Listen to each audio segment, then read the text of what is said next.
I am Nia, 34 years old, and somehow still recovering from the trauma inflicted by my family.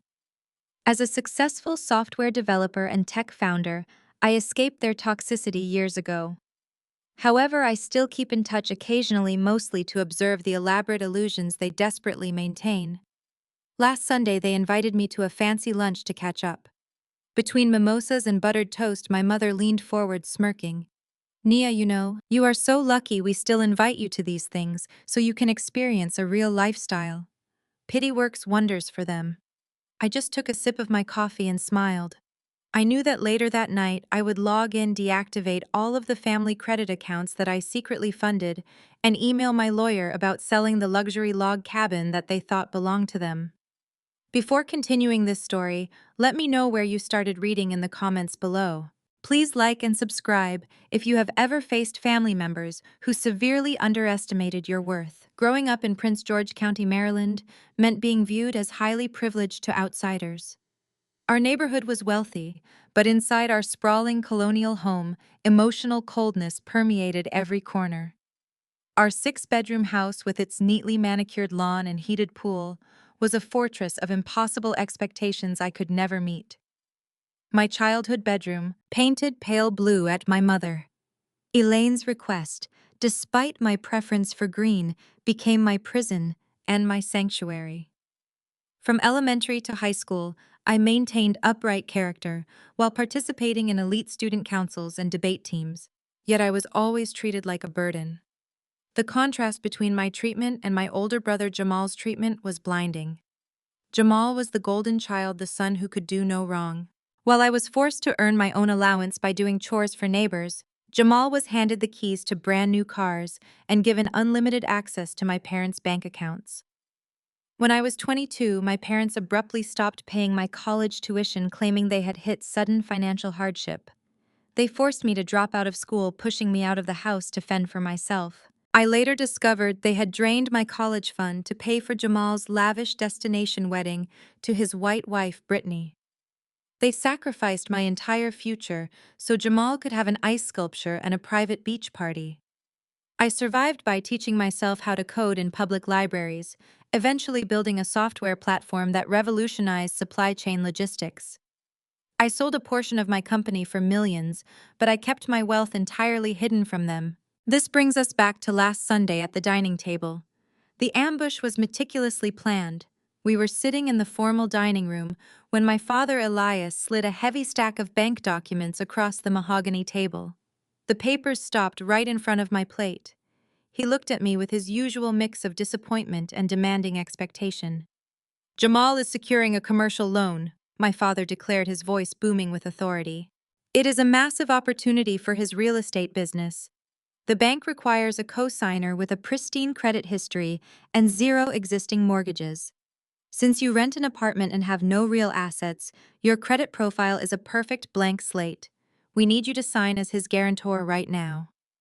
I looked down at the fraudulent documents, then up at my brother.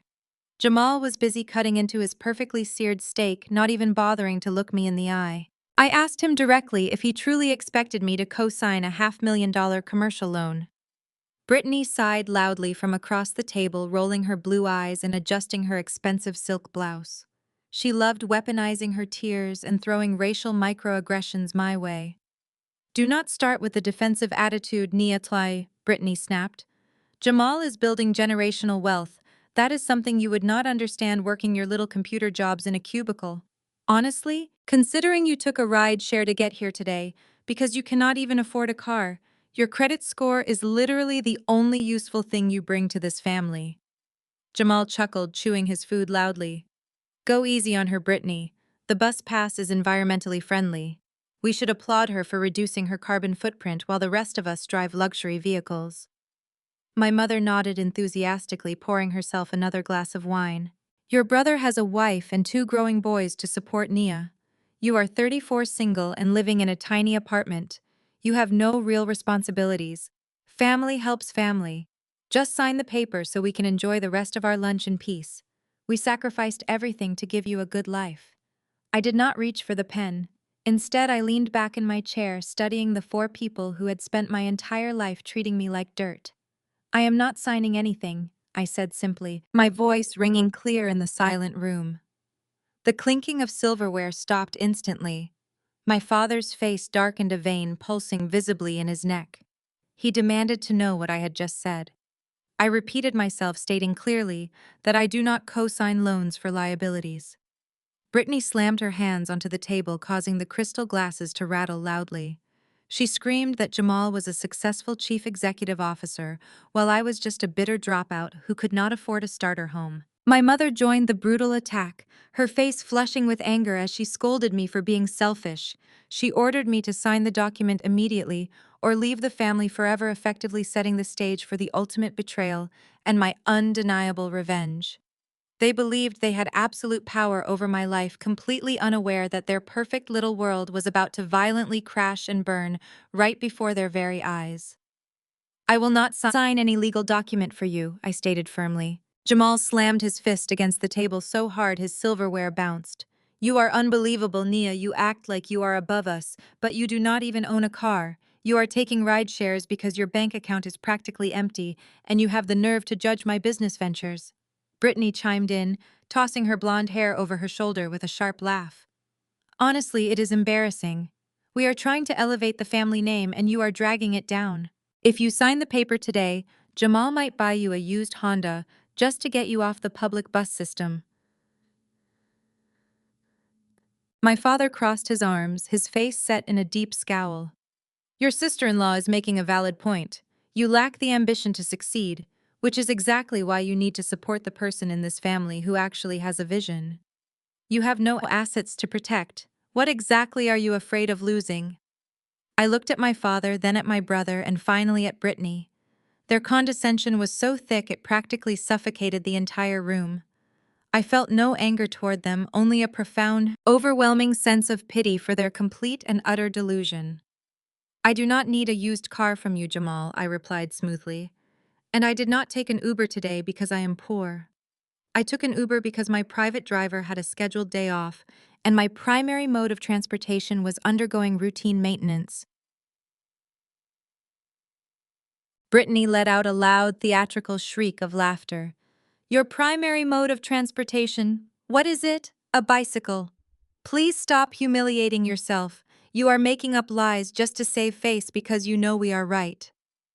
Before I could answer her ridiculous accusation, a strange, rhythmic thumping sound began to vibrate through the floorboards. The heavy crystal chandelier above our heads started to sway, the glass prisms clinking together in a frantic melody. My mother gasped, clutching her chest as the expensive china plates rattled against the wooden table. The thumping quickly escalated into a deafening roar that swallowed the entire house. What on earth is that noise? My father yelled, pushing his chair back and rushing toward the tall French doors that opened up to the massive backyard.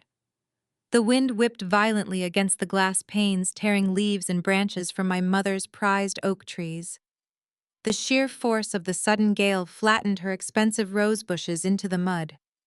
Hovering right above the perfectly manicured lawn was a sleek, matte black Airbus helicopter. The sheer power of the twin engines rattled the window frames so hard I thought the glass would shatter. Who is landing a military-grade chopper on my property? My father screamed, throwing his hands over his ears to block out the overwhelming engine noise. My mother shrieked, hiding behind Jamal as the aircraft gracefully touched down right in the middle of her pristine grass, crushing the landscaping beneath its heavy landing gear. Jamal was completely frozen, his mouth hanging wide open in pure terror and confusion. Brittany looked like she was about to faint, her arrogant smirk wiped away by the sheer magnitude of the machine sitting in the backyard. I calmly stood up from my chair, smoothed out the wrinkles from my designer dress, and grabbed my custom black trench coat from the brass stand. I checked my luxury watch, noting that my security team was exactly on schedule. My ride is here. Here, I said, my voice cutting cleanly through their panicked screams. Jamal whipped his head around to stare at me, his eyes bulging out of their sockets. Your what? He stammered, pointing a shaking finger at the black aircraft.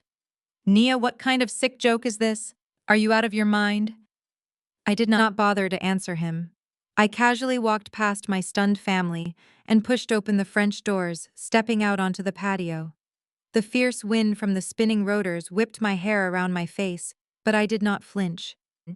As the helicopter engine began to idle, the side door slid open smoothly. A tall man dressed in a crisp aviation uniform stepped out onto the lawn.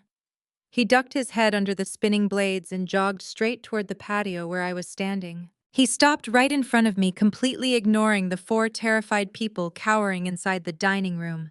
He stood at attention, gave a sharp nod, and spoke loudly enough to be heard over the powerful engine roar. "Good evening, Ms. Williams. The International Logistics Summit in New York has been moved up by 2 hours.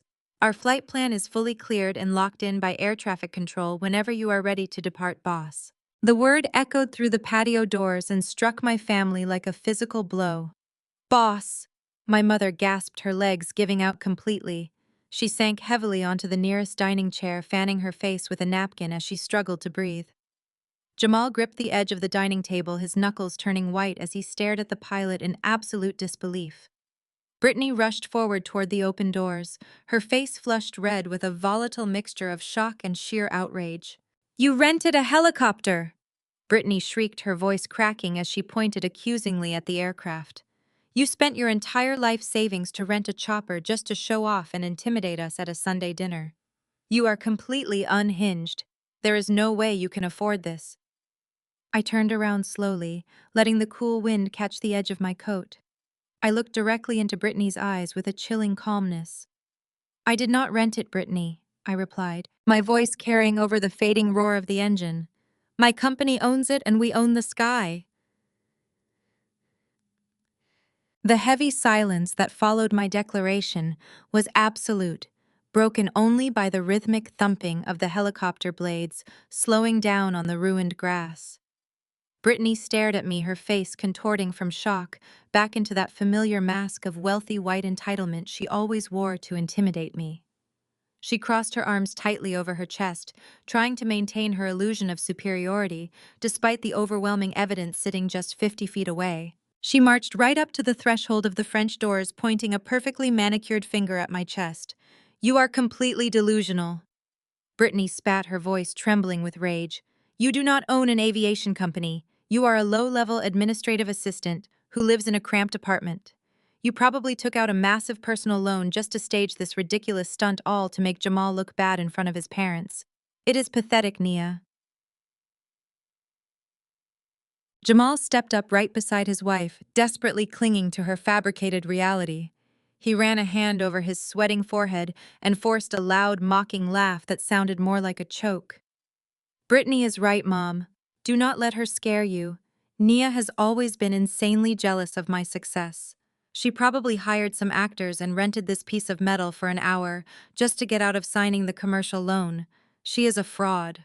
My father Elias nodded slowly, desperate to believe his golden child. He had spent his entire life completely protecting his son from any real consequences, enabling every bad decision Jamal ever made. He gripped the edge of the dining table, his knuckles still stark white.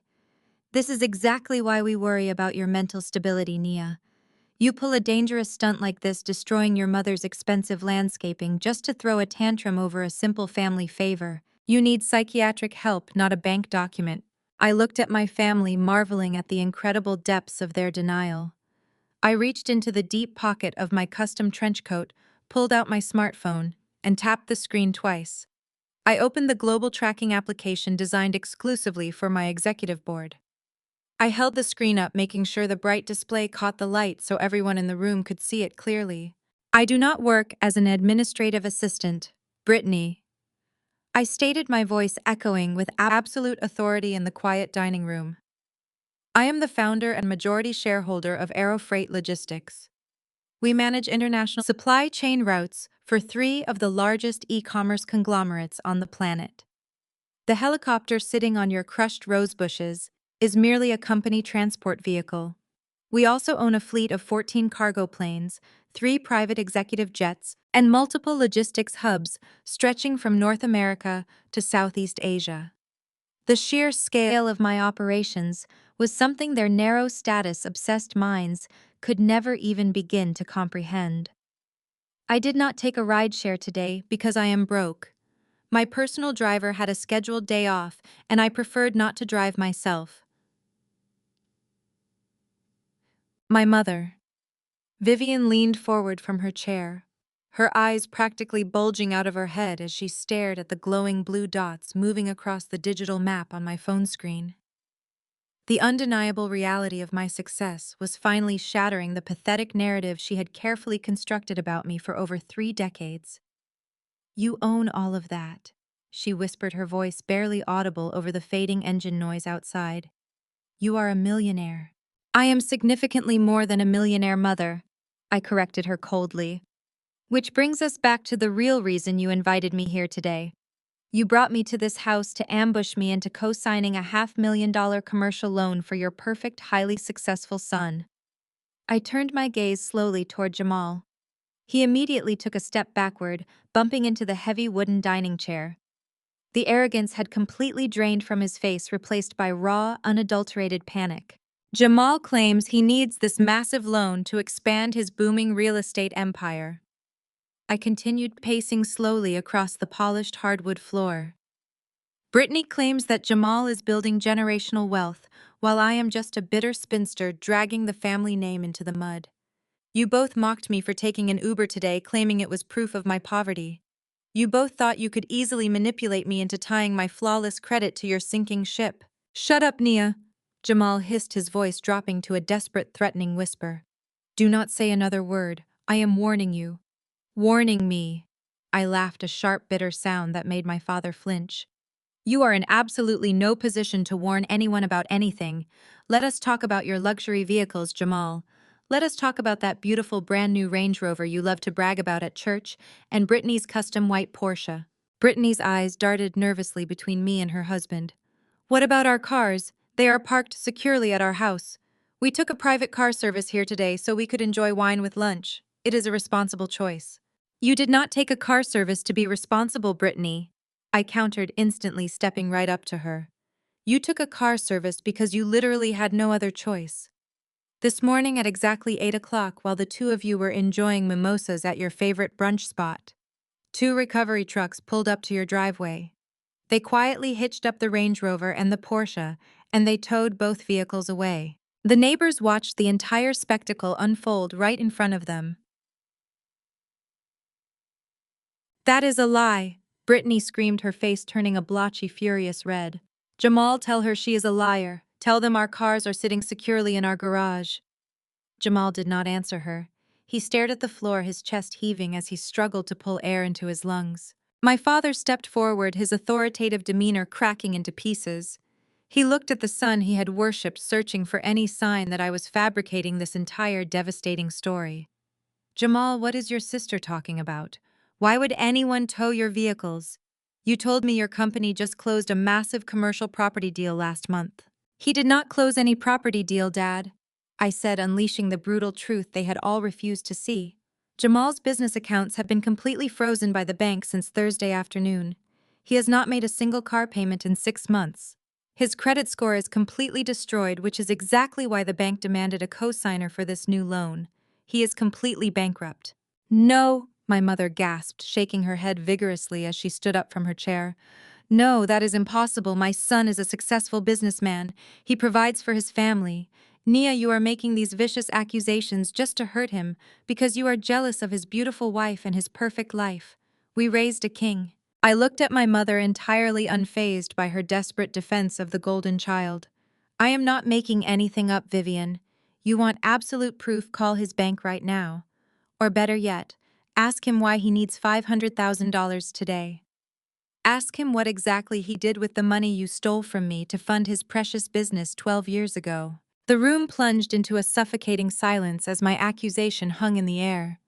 My mother froze, her hands still hovering near her wineglass. She looked at Jamal, expecting him to deny it, to shout me down, and protect the fragile illusion they had all built together. But Jamal just stared at his plate, a bead of sweat tracing its way down his temple. My father, Elias, gripped the back of his chair, his eyes darting between my mother and me. He demanded to know what I was talking about, insisting that my college fund was lost in a market crash. I let out a sharp, humorless laugh that made Brittany flinch. "I told my father to ask his wife about the market crash. I told him to ask her how the stock market miraculously crashed into the exact bank account used to finance a destination wedding in Tulum. Vivian slammed her hand flat against the mahogany table. The sudden noise echoed like a gunshot. Her face twisted into a mask of desperate self-righteous anger. She screamed that I was being completely unreasonable and selfish. She shouted that I had absolutely no idea what it took to raise a successful black man in this country. She pointed a trembling finger at me, declaring that men need businesses to provide for their families, that Jamal had the weight of the world on his shoulders, while I only had to worry about myself. She insisted that they made a strategic family decision to reallocate those assets because Jamal was the man of the house, the one carrying the family legacy forward. I stepped closer to the table, my voice dropping to a deadly even tone. I asked her if she actually believed the words coming out of her mouth. I reminded her that my grandfather, a man who worked 3 manual labor jobs to build that trust fund, specifically left that money for my education. He wanted me to become a lawyer. He wanted me to have a safety net. I looked my mother directly in the eyes and asked her how she justified stealing a dying man's gift to his granddaughter just to throw a party. Vivian's composure shattered completely. She yelled that it was not just a party. She screamed that Jamal needed a certain caliber of networking to get his real estate firm off the ground. She accidentally blurted out that Brittany's family expected a high society wedding and that they could not afford to look poor in front of their new wealthy white in-laws. She confessed right there in front of everyone that they drained my entire $100,000 trust fund to pay for ice sculptures, private beach rentals, and a luxury honeymoon in the Maldives. She cried out that they gave the remaining $20,000 to Jamal as seed money for his business because he absolutely deserved a huge head start in his life. My father looked like he had been struck by lightning. He staggered backward, his chest heaving as he realized his wife had orchestrated this massive theft behind his back to appease their daughter-in-law's superficial demands. Brittany, however, did not look guilty at all. She immediately stepped out from behind her husband, her arrogance returning in full force now that Vivian had validated her entitlement. Brittany sneered, tossing her blonde hair over her shoulder. She confidently stated that the wedding was a necessary investment for Jamal's brand. She claimed that the connections they made at that wedding brought Jamal high-profile clients, adding that I was just a bitter spinster who cared more about ancient bank statements than my own brother's happiness and highly successful career. I stared at Brittany, marveling at her absolute lack of shame. I asked her if those high-profile clients were the ones repossessing her custom Porsche this morning. Brittany's smug expression faltered, but she quickly masked it with extreme outrage. She yelled that I was a horrible person for throwing my wealth in their faces after everything they did to raise me. I turned my attention back to my mother. I reminded Vivian of the day she cut me off. I was 22 years old, holding an eviction notice from my college apartment, begging her for just enough money to finish my final semester. I reminded her how she looked me in the eye and told me to get a second job, claiming the family was facing severe financial hardship. I told the room how I spent the next 6 months sleeping in the back of a beat-up sedan. I described how I washed my face in public library bathrooms before sitting at their computers for 14 hours a day, teaching myself how to write code because I could no longer afford tuition. I told them about the nights I went to sleep, drinking tap water to stop the hunger pangs, while they were sipping imported champagne on a beach in Mexico using my grandfather's hard-earned money. Jamal finally found his voice, though it sounded incredibly weak and pathetic. He mumbled that they always knew I would figure things out on my own. He tried to spin it as a compliment, saying I was strong and independent, while he needed the financial backing to establish his empire. He begged me to put the past behind us, pleading with me to sign the commercial loan document so he could save his business and provide for his 2 young sons. He tried to use his children as leverage, asking if I really wanted my own nephews to grow up in poverty and endure the exact same terrible, agonizing, and lonely struggles that I had faced all alone without any familial support. I reached across the table and picked up the heavy manila folder I had brought inside with me. "Your empire does not exist," I said, staring right into his terrified eyes, "and I have the absolute proof inside." I unclasped the metal fastener of the thick manila folder and let the contents spill across the polished mahogany dining table. Dozens of high-definition photographs intercepted bank wire transfers and offshore account statements scattered perfectly over the expensive lace tablecloth. Brittany immediately scoffed, refusing to look down at the undeniable evidence. She crossed her arms tightly and lifted her chin, clinging desperately to her fabricated reality. She loudly proclaimed that I was simply too uneducated to understand complex corporate structures. She insisted that Jamal was a visionary developer and that these documents were merely records of sophisticated shell companies used for legal tax avoidance. She proudly declared that her husband was building a massive real estate portfolio downtown and that I was embarrassing myself by confusing high-level investment strategies with illegal activities. I did not raise my voice, but I smiled a cold, calculating smile that made Brittany falter instantly. I reached forward and tapped my manicured fingernail against the top document. I told her to look closer at those supposed corporate structures.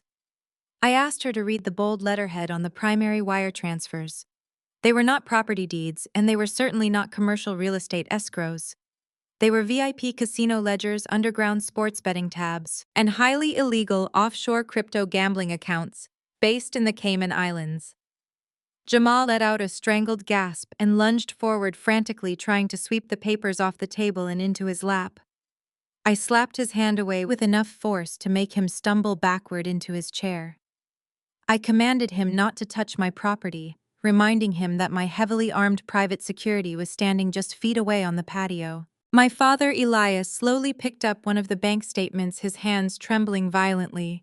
He stared at the bold red ink highlighting massive negative balances. I walked slowly around the dining table, standing directly behind Jamal's chair. I looked down at my brother and began to systematically dismantle his entire life piece by miserable piece.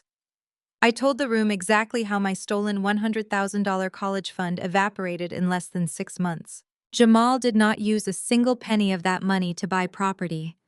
Instead, he took the funds from his extravagant wedding and funneled them straight into a disastrous series of high-stakes sports bets. He believed he possessed a brilliant analytical mind, but he was nothing more than a degenerate addict chasing a fantasy. When the initial money ran out, he panicked and began borrowing heavily to cover his tracks.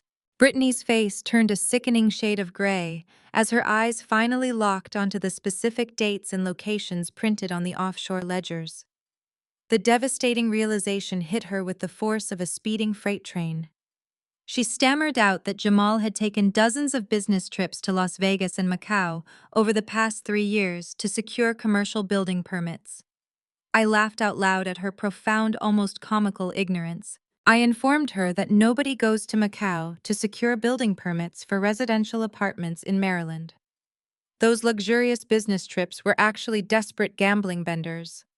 Jamal was flying around the world, staying in expensive penthouse suites on borrowed credit, desperately trying to win back the money he had already lost. He was running a pathetic, disorganized Ponzi scheme, borrowing hard cash from increasingly dangerous loan sharks, and pretending it was venture capital from angel investors. Brittany shook her head wildly, tears welling up in her eyes as her perfect suburban life began to shatter. She shrieked that I was fabricating everything because Jamal actively managed 3 luxury apartment complexes downtown. She claimed she had seen the property deeds with her own eyes. I reached back into the manila folder and pulled out a certified public record. I dropped it right in front of her face. I revealed that those luxury apartment complexes belonged to a completely different corporate entity. Jamal did not own a single square foot of commercial real estate. He had literally downloaded public property records from the internet and photoshopped his own name onto the deeds, just to fool his gullible wife and his overly proud parents. He created a fake business portfolio to maintain the illusion of being a highly successful chief executive officer while secretly drowning in unimaginable debt. I watched my mother Vivian cover her mouth with both hands to stifle a sob. The golden child she had sacrificed my future for was nothing but a hollow fraud. I leaned over the table, pressing my palms against the wood, and delivered the final crushing blow. I explained that the $500,000 commercial loan they were trying to force me to co-sign today had absolutely nothing to do with expanding a business. Jamal had exhausted every single legitimate lending option available in the state. Traditional banks had blacklisted him years ago. He was now heavily indebted to a violent underground syndicate that did not care about his fake real estate empire. The loan they were ambushing me with was a desperate last-minute attempt to secure clean cash to pay off a ruthless cartel before they showed up at his house to break his legs. Jamal sat paralyzed, his chest heaving as the inescapable truth pinned him down. Brittany collapsed back into her chair, her perfect posture completely destroyed. She stared at the man she married, finally seeing the pathetic lying coward he truly was. The grand illusion of his wealth, his status, and his undeniable superiority had been entirely eradicated forever. The room was perfectly silent, save for the heavy breathing of a family, realizing their entire existence was built on a monumental, disastrous lie. They had ruined my life to build his, and now his life was absolutely nothing but dust and ashes. My father looked up, tears falling from his eyes as the horror set in. He had sacrificed his only daughter for a lie. Elias wiped the tears from his face, but instead of showing remorse, his expression hardened into a mask of rigid authority. He slammed his fist onto the table, breaking the heavy silence. He ordered me to pack up my documents immediately and stop attacking my brother. He insisted that Jamal's personal financial mistakes were completely irrelevant. According to him, the only thing that truly mattered right now was protecting our pristine family reputation. He reminded me that he was a highly respected elder at our church, counseling other families on moral integrity. If word got out that his golden son was entangled with underground gambling syndicates, the scandal would destroy everything he had spent 40 years building. Elias stepped around the table, towering over me in a pathetic attempt at physical intimidation. He lowered his voice to a demanding whisper, commanding me to sign the guarantor agreement right that second. He promised that once the cartel was paid off and Jamal's life was no longer in danger, we would handle the situation internally like a proper family. He declared that we would quietly liquidate some assets, send Jamal to a private rehabilitation center, and ensure Brittany and the children were supported. He tried appealing to my sense of duty, claiming God honors those who sacrifice their comfort to shield loved ones from disgrace. He dared to tell me my corporate wealth meant nothing if I let my own flesh and blood face public ruin just to prove a point. I stared at the man who had always demanded absolute perfection from me, while excusing every single one of my brother's catastrophic failures. I did not flinch. I did not step back. I stood my ground and looked him straight in the eyes with a cold, unwavering intensity that made him deeply uncomfortable. I asked him why he was acting so incredibly shocked by the offshore casino ledgers I had just exposed to the room. I asked him why he was pretending this was brand new information when he had known exactly what Jamal was doing for the past 3 years. Elias froze completely.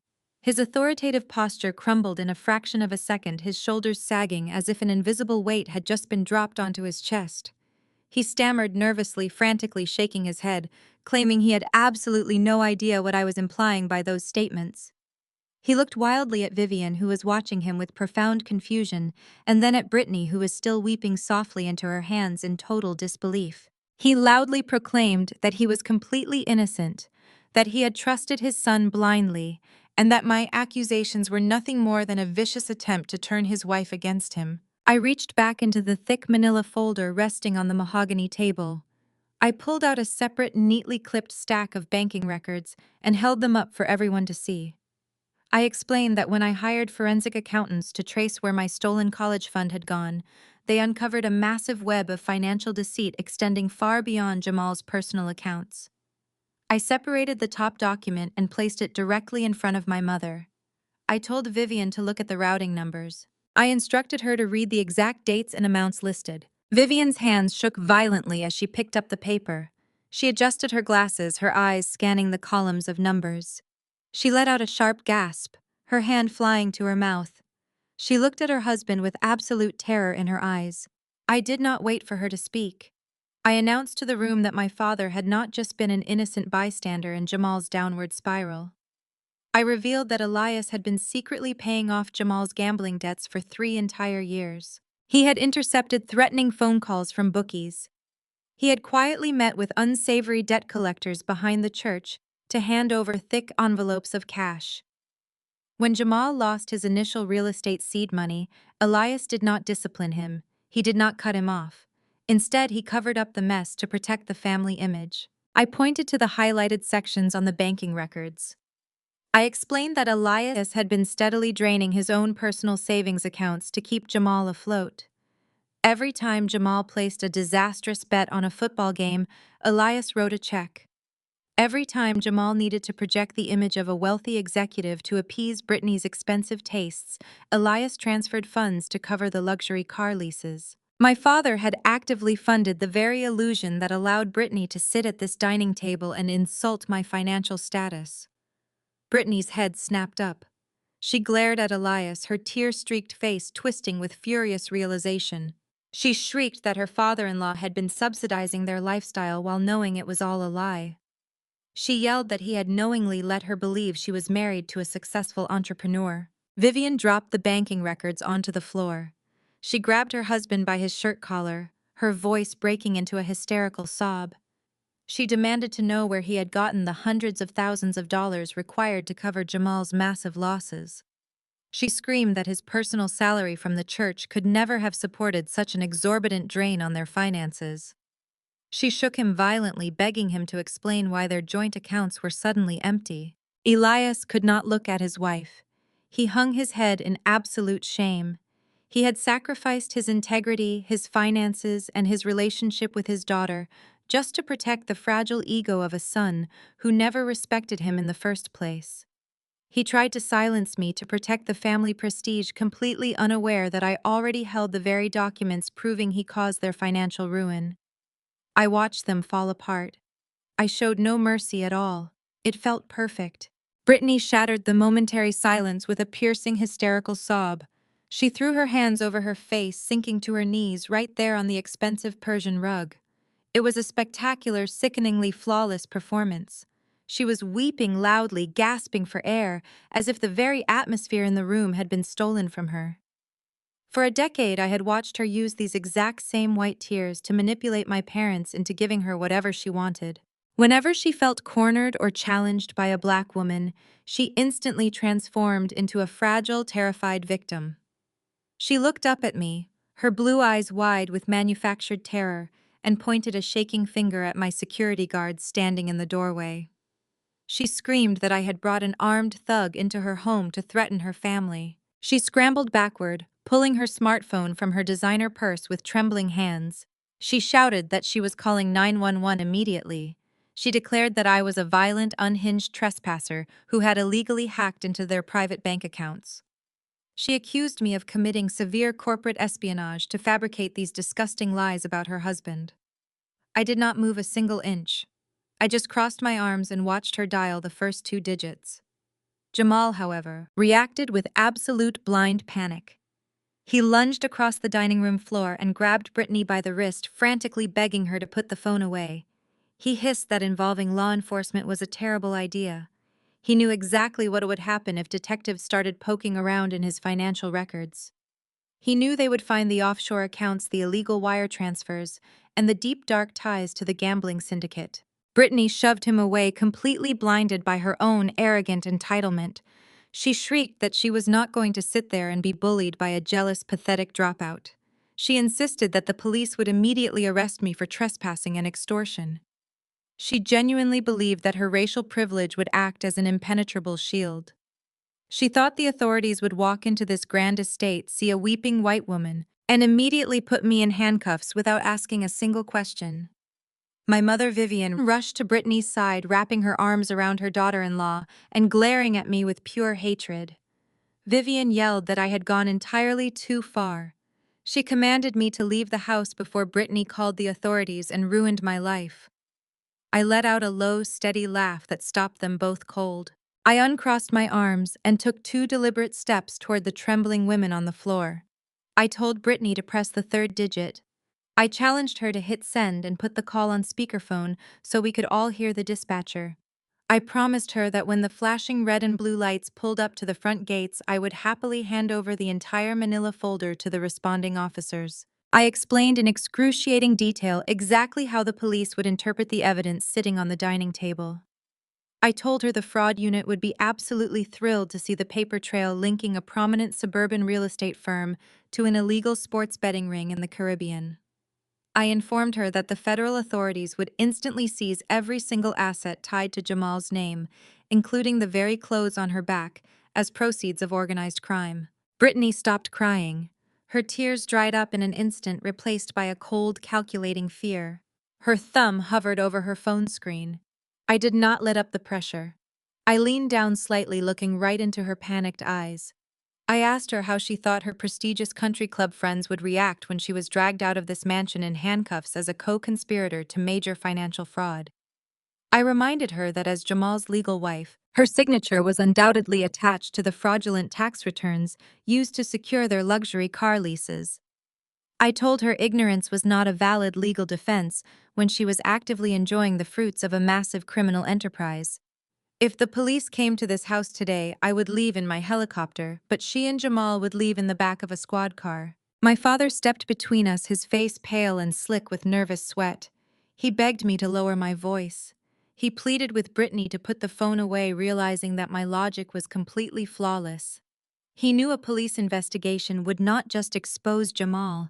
It would expose his own desperate secret payments to those dangerous debt collectors. He stuttered that this was a private family matter, and that bringing the authorities into his home would destroy his pristine standing in the church. He practically fell to his knees beside Brittany, pleading with her to handle this without involving the law. He promised her that they would find another way to fix the mess, assuring her that their high society lifestyle would remain completely untouched. Brittany slowly lowered her phone, her chest heaving as she processed the severe reality of my threats. The illusion of her untouchable superiority was rapidly dissolving. She glared at Jamal, her features twisting with utter disgust, as she realized he was a massive liability. She had married him for his supposed wealth and status, but now she was staring down the barrel of a federal indictment because of his reckless gambling addiction. She sneered at him, declaring that she would absolutely not take the fall for his idiotic mistakes. She pushed my father away, standing up with a renewed sense of vicious determination. She announced that she did not need the local police to destroy me. She stated that she had a much more powerful weapon at her disposal today. She frantically unlocked her phone and quickly dialed a brand new number, promising to legally obliterate my entire logistics company. Brittany slammed her shaking finger against the speakerphone button and slammed the expensive cellular device onto the polished mahogany table with an aggressive, dramatic thud. The phone rang 3 slow times before a deep, incredibly arrogant voice finally echoed loudly through the tense dining room. William Kensington speaking.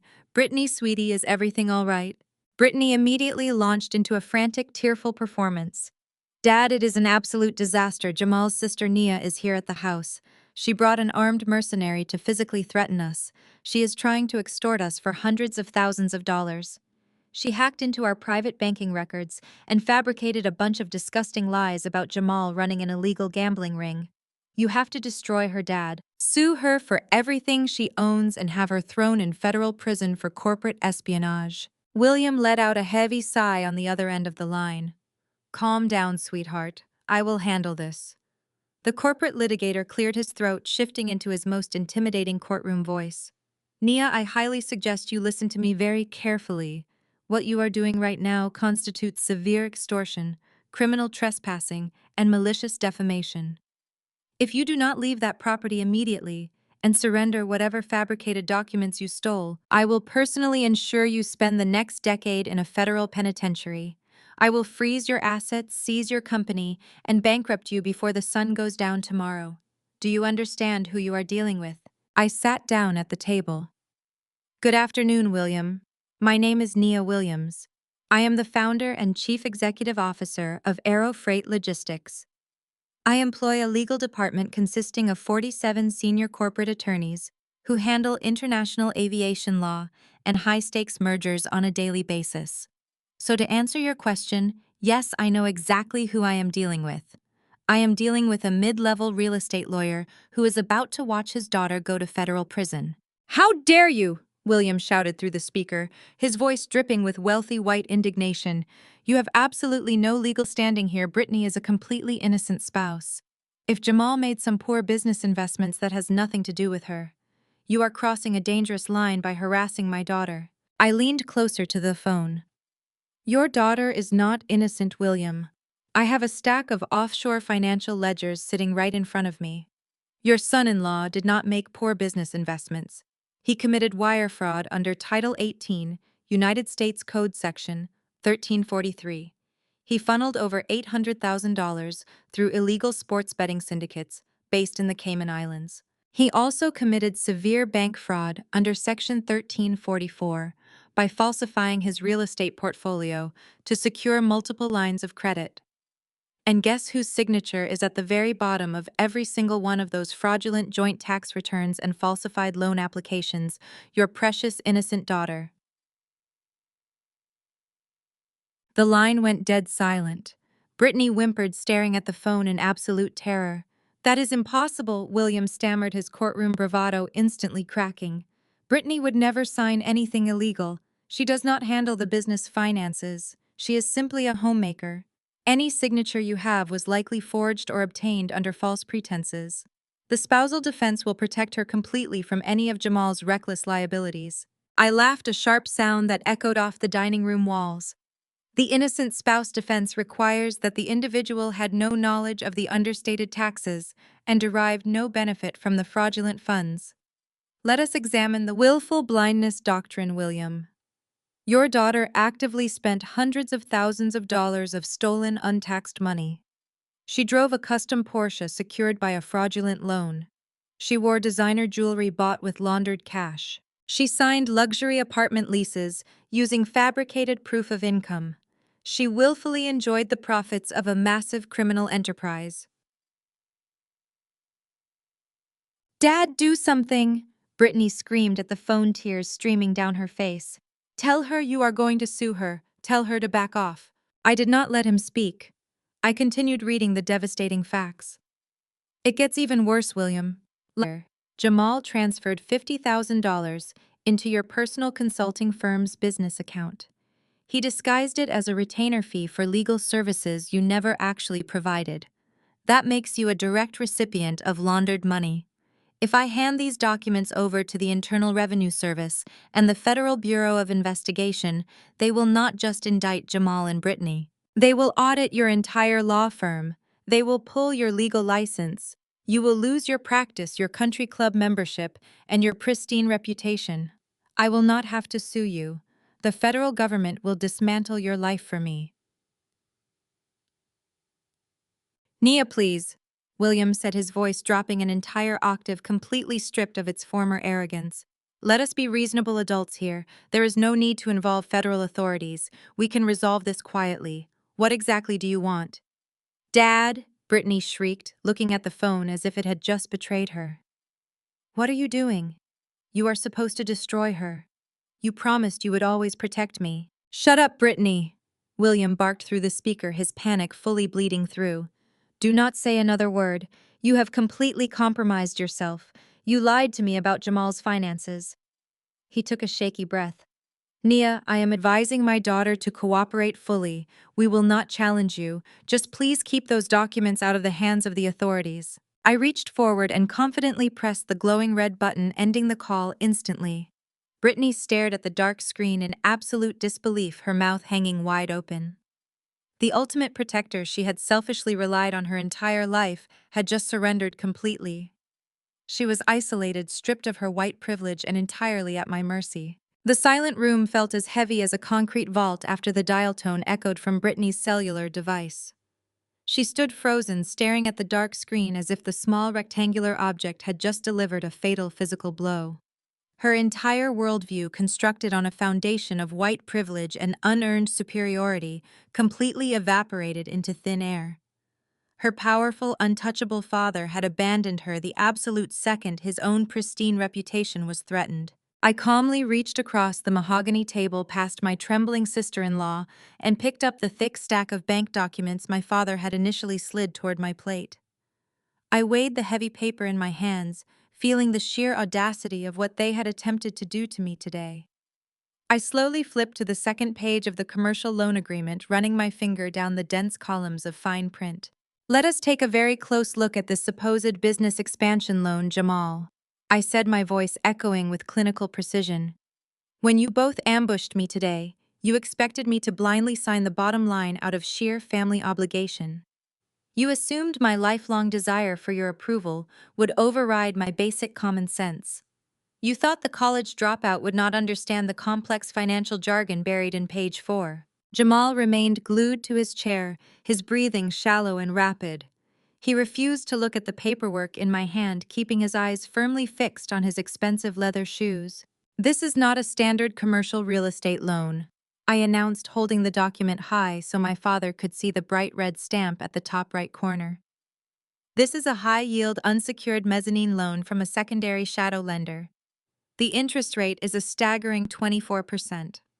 No legitimate bank in the United States of America would ever approve these predatory terms for a supposedly thriving chief executive officer. So why are you dealing with back-alley lenders, Jamal? Why is the great real estate visionary borrowing money at loan shark rates? Brittany finally looked up from her dead phone, her tear-streaked face twisting in sudden confusion as she processed my words. I will tell you exactly why.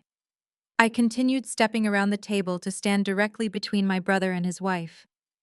Jamal has been completely blacklisted by every single federally insured banking institution on the East Coast. When his offshore gambling accounts were flagged for suspicious activity 6 months ago, the banks immediately froze his commercial lines of credit. He has exhausted every single legal lending avenue available to a private citizen. He cannot even get approved for a basic credit card. My mother Vivian let out a sharp, devastated gasp. She clutched her chest, leaning heavily against the dining room wall as the horrifying reality of her golden son's failure washed over her. I slammed the loan document back onto the table right in front of Jamal. You did not invite me to Sunday dinner to share your wealth. You invited me here to serve as your sacrificial lamb. You owe over $800,000 to a violent offshore gambling syndicate. Those men do not send polite collection letters in the mail, Jamal. They do not care about your fake property deeds or your country club memberships. They care about their cash. I leaned down, placing both my hands on the table, trapping him in his seat. The cartel gave you a hard deadline. I know this because my security team intercepted the threatening emails sent to your encrypted server yesterday morning. They told you to deliver $500,000 by Monday afternoon, or they are coming to your house to collect it in blood. You panicked. You needed clean, traceable American currency to wire offshore immediately. Elias let out a low, agonizing groan, covering his face with his hands. He knew the truth. He had known how dangerous the situation was, yet he still sat at this table and actively tried to force me into the slaughterhouse. You brought this predatory loan document to me because my spotless credit score was your absolute last resort, I stated, making sure every single person in the room heard the pure venom in my voice. You needed my clean signature to secure the shadow funds. But here is the most disgusting part of your entire fraudulent scheme, Jamal. You never had any intention of paying this money back. Brittany gasped loudly, her eyes darting toward her husband in sheer terror. Look at the collateral clause on page 5, I commanded, pointing sharply at the text. This loan requires an unconditional personal guarantee. That means when you inevitably default on the payments next month, the shadow lender is legally authorized to bypass you completely. They would immediately come after the cosigner. They would seize my bank accounts. They would garnish my wages. They would destroy my entire financial future to cover your gambling debts. You brought me here today to ruin my life so you could save your own. Hi is your brother, Vivian shrieked, suddenly stepping forward, her toxic enabling overriding her basic maternal logic. He was desperate, Nia. You have millions of dollars. You could have easily paid off this loan for him without even noticing the money was missing. You are being incredibly cruel for exposing him like this. I turned my head slowly, locking my gaze onto my mother. Her absolute refusal to hold her son accountable was staggering. She was standing in the wreckage of his criminal deception, yet she was still trying to blame me for his actions. I am not being cruel, Vivian, I replied, my voice dropping to a terrifying icy whisper. I am being precise. I am exposing the absolute depths of his depravity. He forged financial records, lied to his wife, stole my college fund, and plotted to financially assassinate his own sister to escape a violent cartel. But if you think this loan document is the worst crime your golden child has committed against this family, you are severely mistaken. I picked up the manila folder again, feeling the weight of the final, most devastating pieces of evidence inside. Jamal had not just attempted to steal my future today. He had already stolen something far more valuable from the two people who loved him most. My father slowly lowered his trembling hands from his face, looking up at me with bloodshot, terrified eyes. He opened his mouth to defend his precious son, perhaps to offer another pathetic excuse for the monster he had raised. But no words came out. The crushing weight of the truth had finally broken his arrogant spirit. He realized that his blind favoritism had invited a deadly criminal syndicate directly to our family doorstep. Brittany was completely paralyzed, staring at the fraudulent loan document on the table as if it were a venomous snake preparing to strike her down. She finally understood that her entire luxurious lifestyle was built on a terrifying foundation of high-stakes extortion and malicious deception. She was married to a ruthless, cowardly criminal who viewed everyone around him as disposable pawns. Jamal could no longer handle the suffocating weight of his own collapsing reality. The terrified silence of his wife and the agonizing shock of his parents pushed him completely over the edge.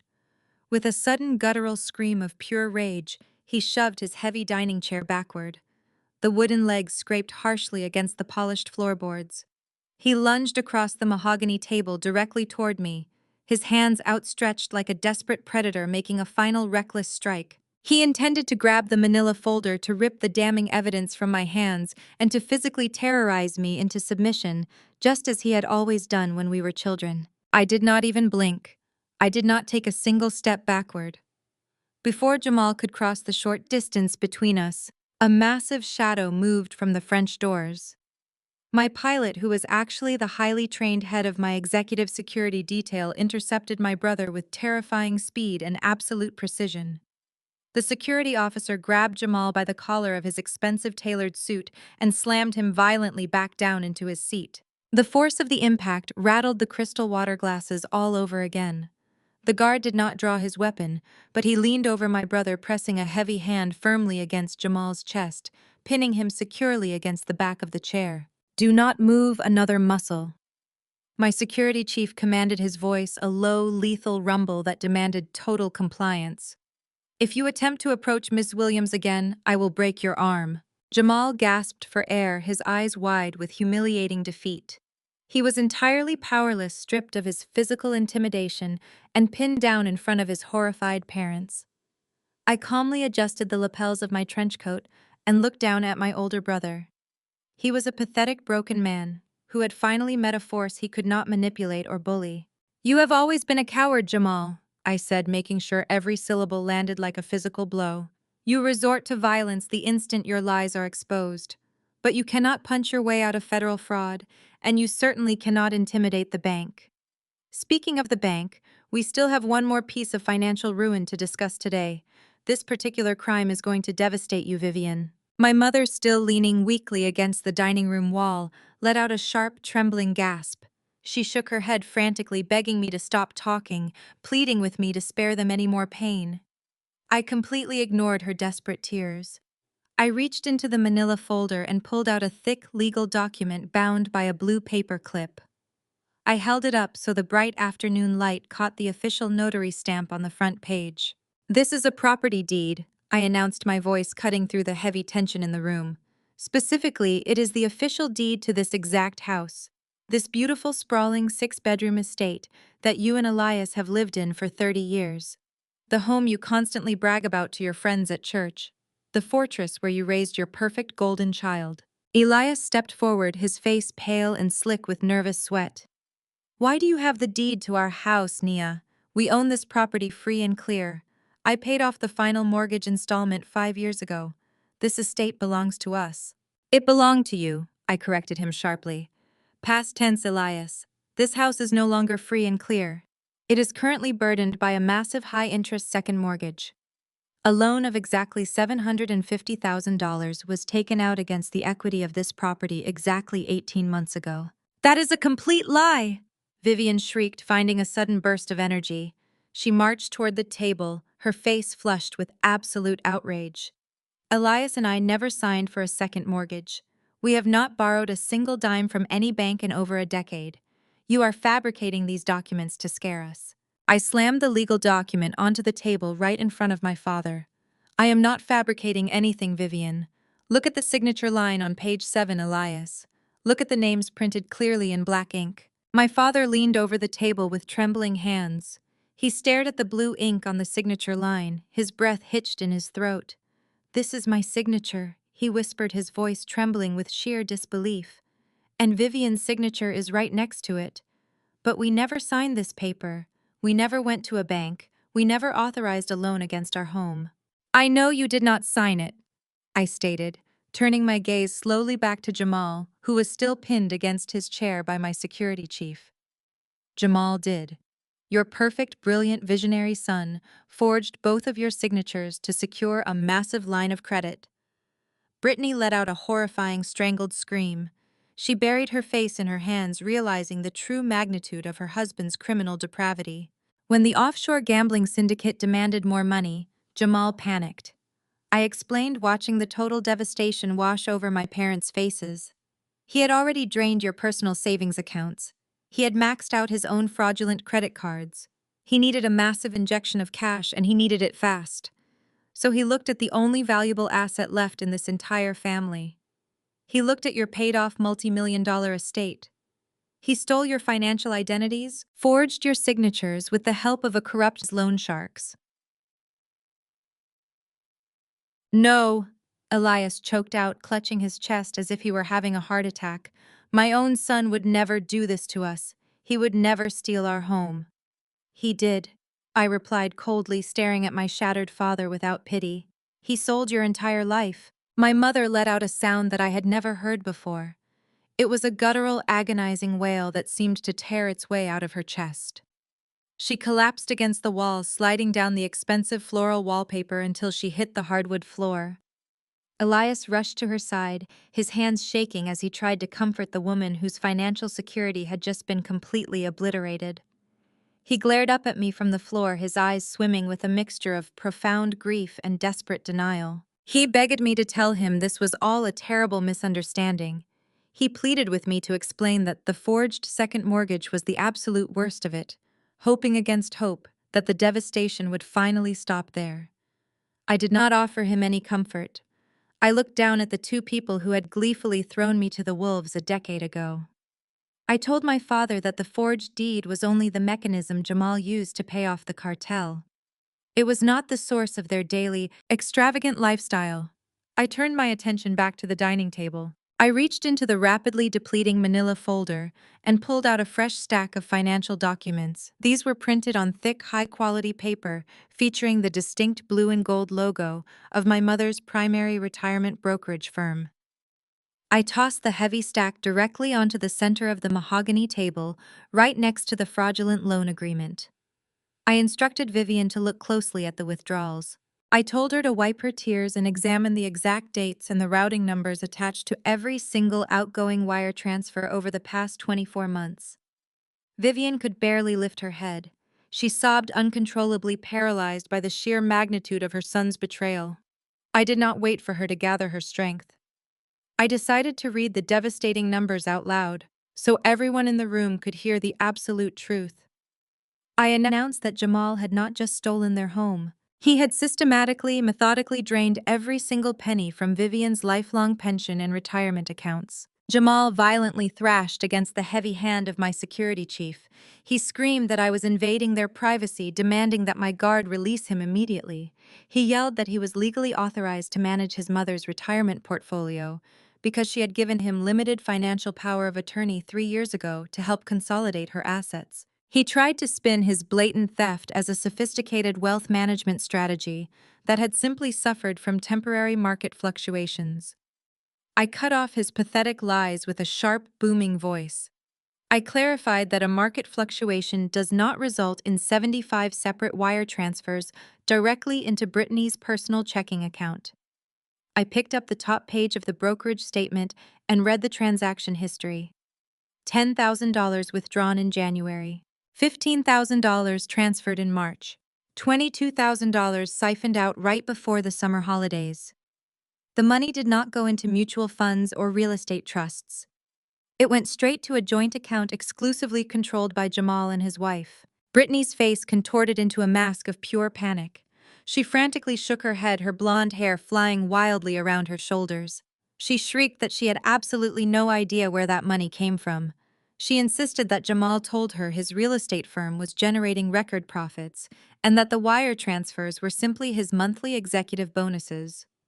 She pointed an accusing finger at her husband, desperately trying to throw him under the bus to save her own skin. I laughed coldly, walking around the table until I stood right next to her. I asked Brittany if those executive bonuses were the exact same funds she used to maintain her flawless image at the country club. I pulled out an itemized credit card statement linked directly to the stolen retirement funds. I read off the exorbitant purchases one by one.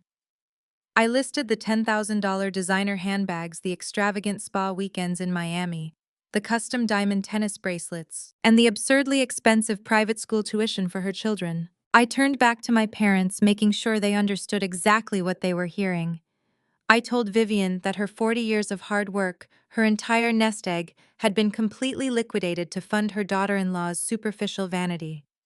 I explained that while Vivian was clipping coupons and shopping at discount grocery stores to save money for her grandchildren, Brittany was taking her stolen retirement funds straight to luxury boutiques in Beverly Hills. Vivian let out another agonizing scream, burying her face into her hands. Elias looked like a broken man. He stared at Brittany, his voice dropping to a hoarse whisper. He asked her how she could sleep at night, knowing she was wearing jewelry bought with the very money intended to keep him and his wife alive in their old age. He asked how she could sit at their dining table, drink their wine, and insult their daughter, all while actively sucking the lifeblood out of their family. Brittany backed away from Elias, her eyes wide with mounting terror. She backed herself right into the corner of the dining room, her hands raised defensively in front of her chest. She cried out that she was a victim of Jamal's lies. She swore on the lives of her children that she never knew the cash was stolen from her mother-in-law. She screamed that Jamal controlled all the finances and kept her completely in the dark. She desperately tried to paint herself as a clueless housewife, trapped in a web of deceit.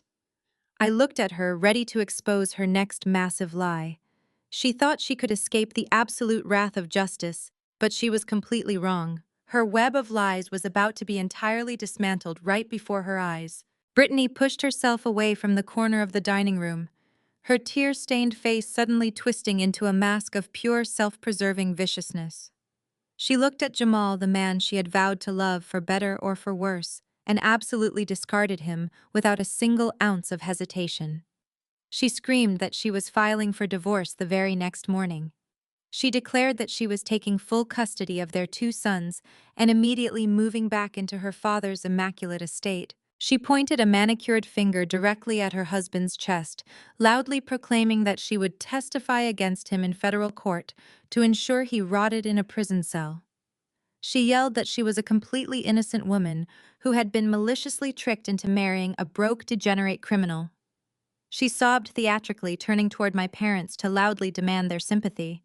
She insisted that she was just another victim of Jamal's toxic, predatory manipulation. She claimed her only crime was trusting a man who promised to provide for her, swearing on her life that she never knew a single thing about stolen retirement funds or forged mortgage deeds. Jamal stared at his wife, his mouth hanging open in complete and utter devastation.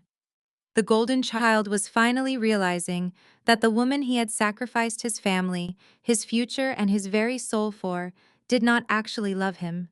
He only loved the extravagant stolen lifestyle he provided for her.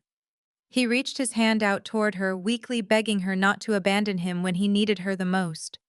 Brittany violently slapped his hand away. She spat at his feet, declaring that he disgusted her and that she would rather die than spend another minute married to a bankrupt fraud. She confidently adjusted her expensive silk blouse, wiping away her fake tears as she prepared to walk right out the front door and escape the burning wreckage she had helped create. I stepped directly into her path, blocking her exit. I looked down at her, shaking my head with a slow, deadly precision. I told her that she was not going anywhere. I stated that her pathetic, calculated performance might have worked on my foolish parents for the past decade, but it would never work on me. I reached into the pocket of my custom trench coat and pulled out my smartphone. I informed Brittany that when my legal team initiated their deep forensic dive into Jamal's frozen bank accounts, they also subpoenaed the communication logs attached to his offshore shell companies. I explained that Jamal was not quite as clever as he thought he was. He had foolishly linked his encrypted business cellular device to the main family iCloud account.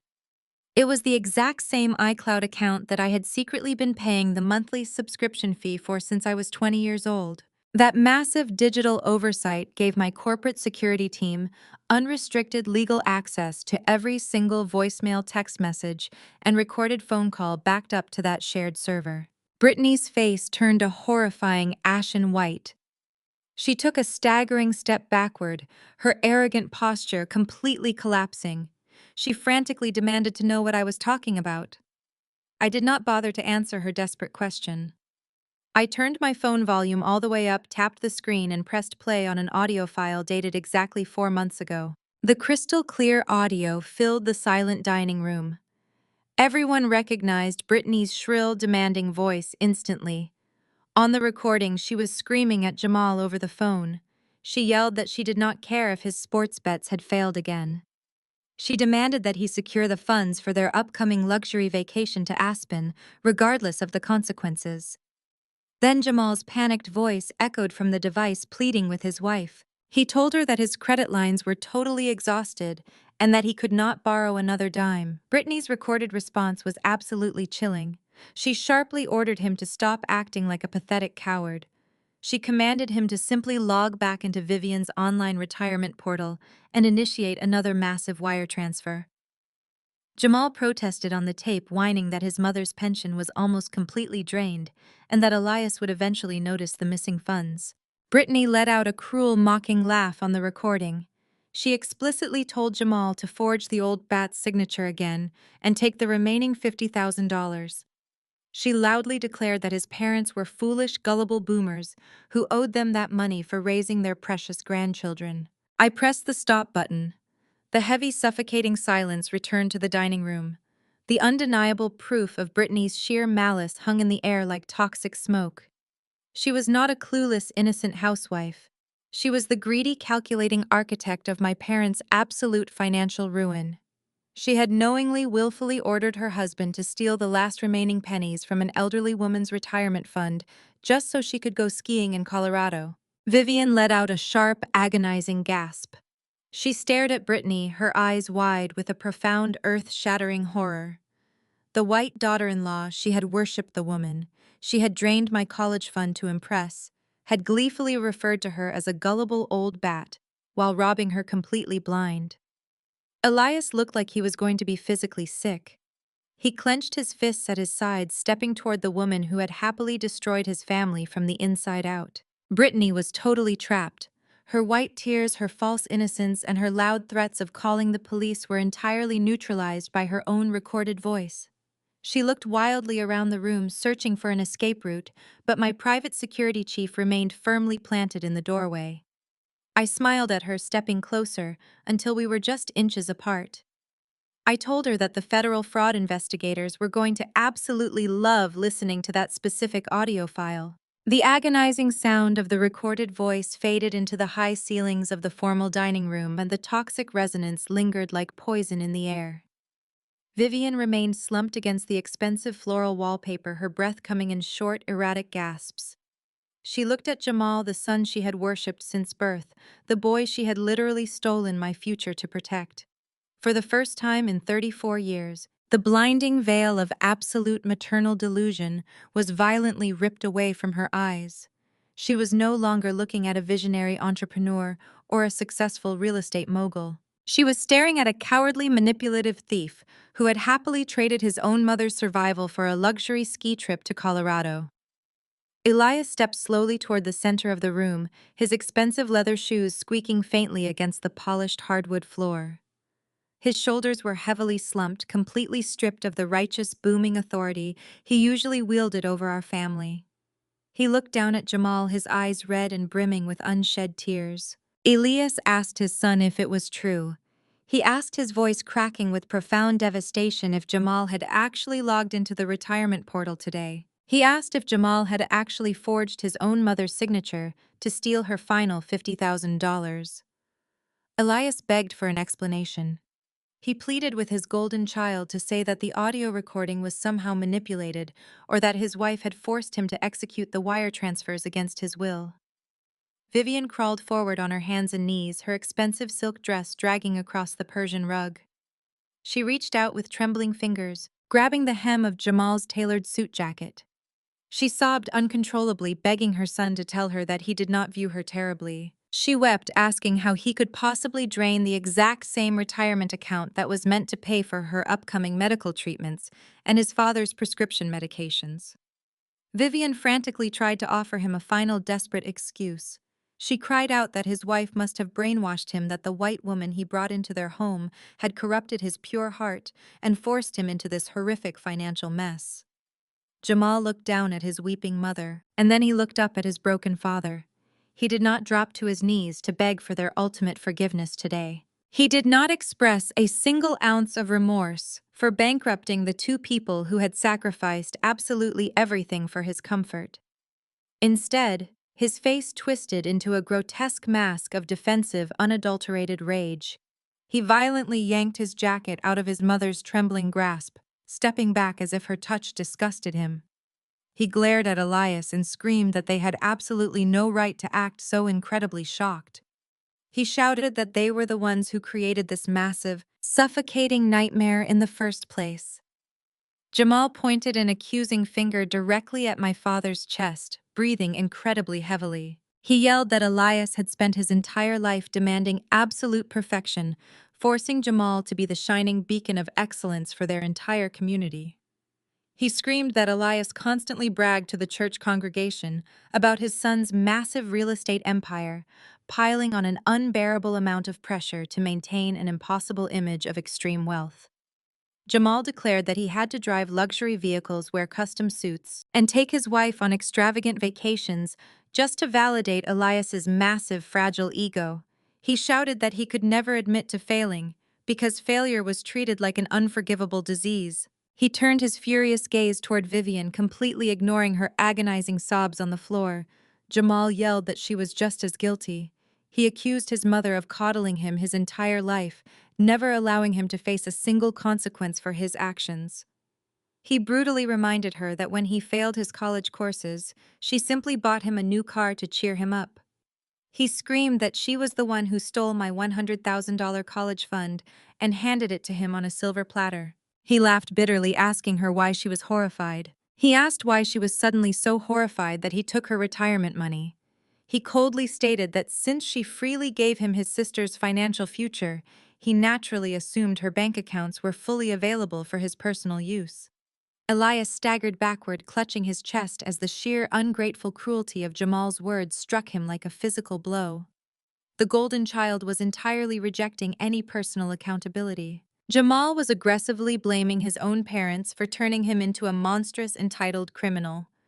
He justified his massive theft as the natural, unavoidable consequence of their toxic, enabling parenting style. He shrieked that they owed him that money for forcing him to carry the heavy burden of their unrealistic expectations. He screamed that if they had just supported his sports betting strategies instead of demanding a traditional corporate career, he would have won back all the millions he lost and made them richer than they could ever imagine.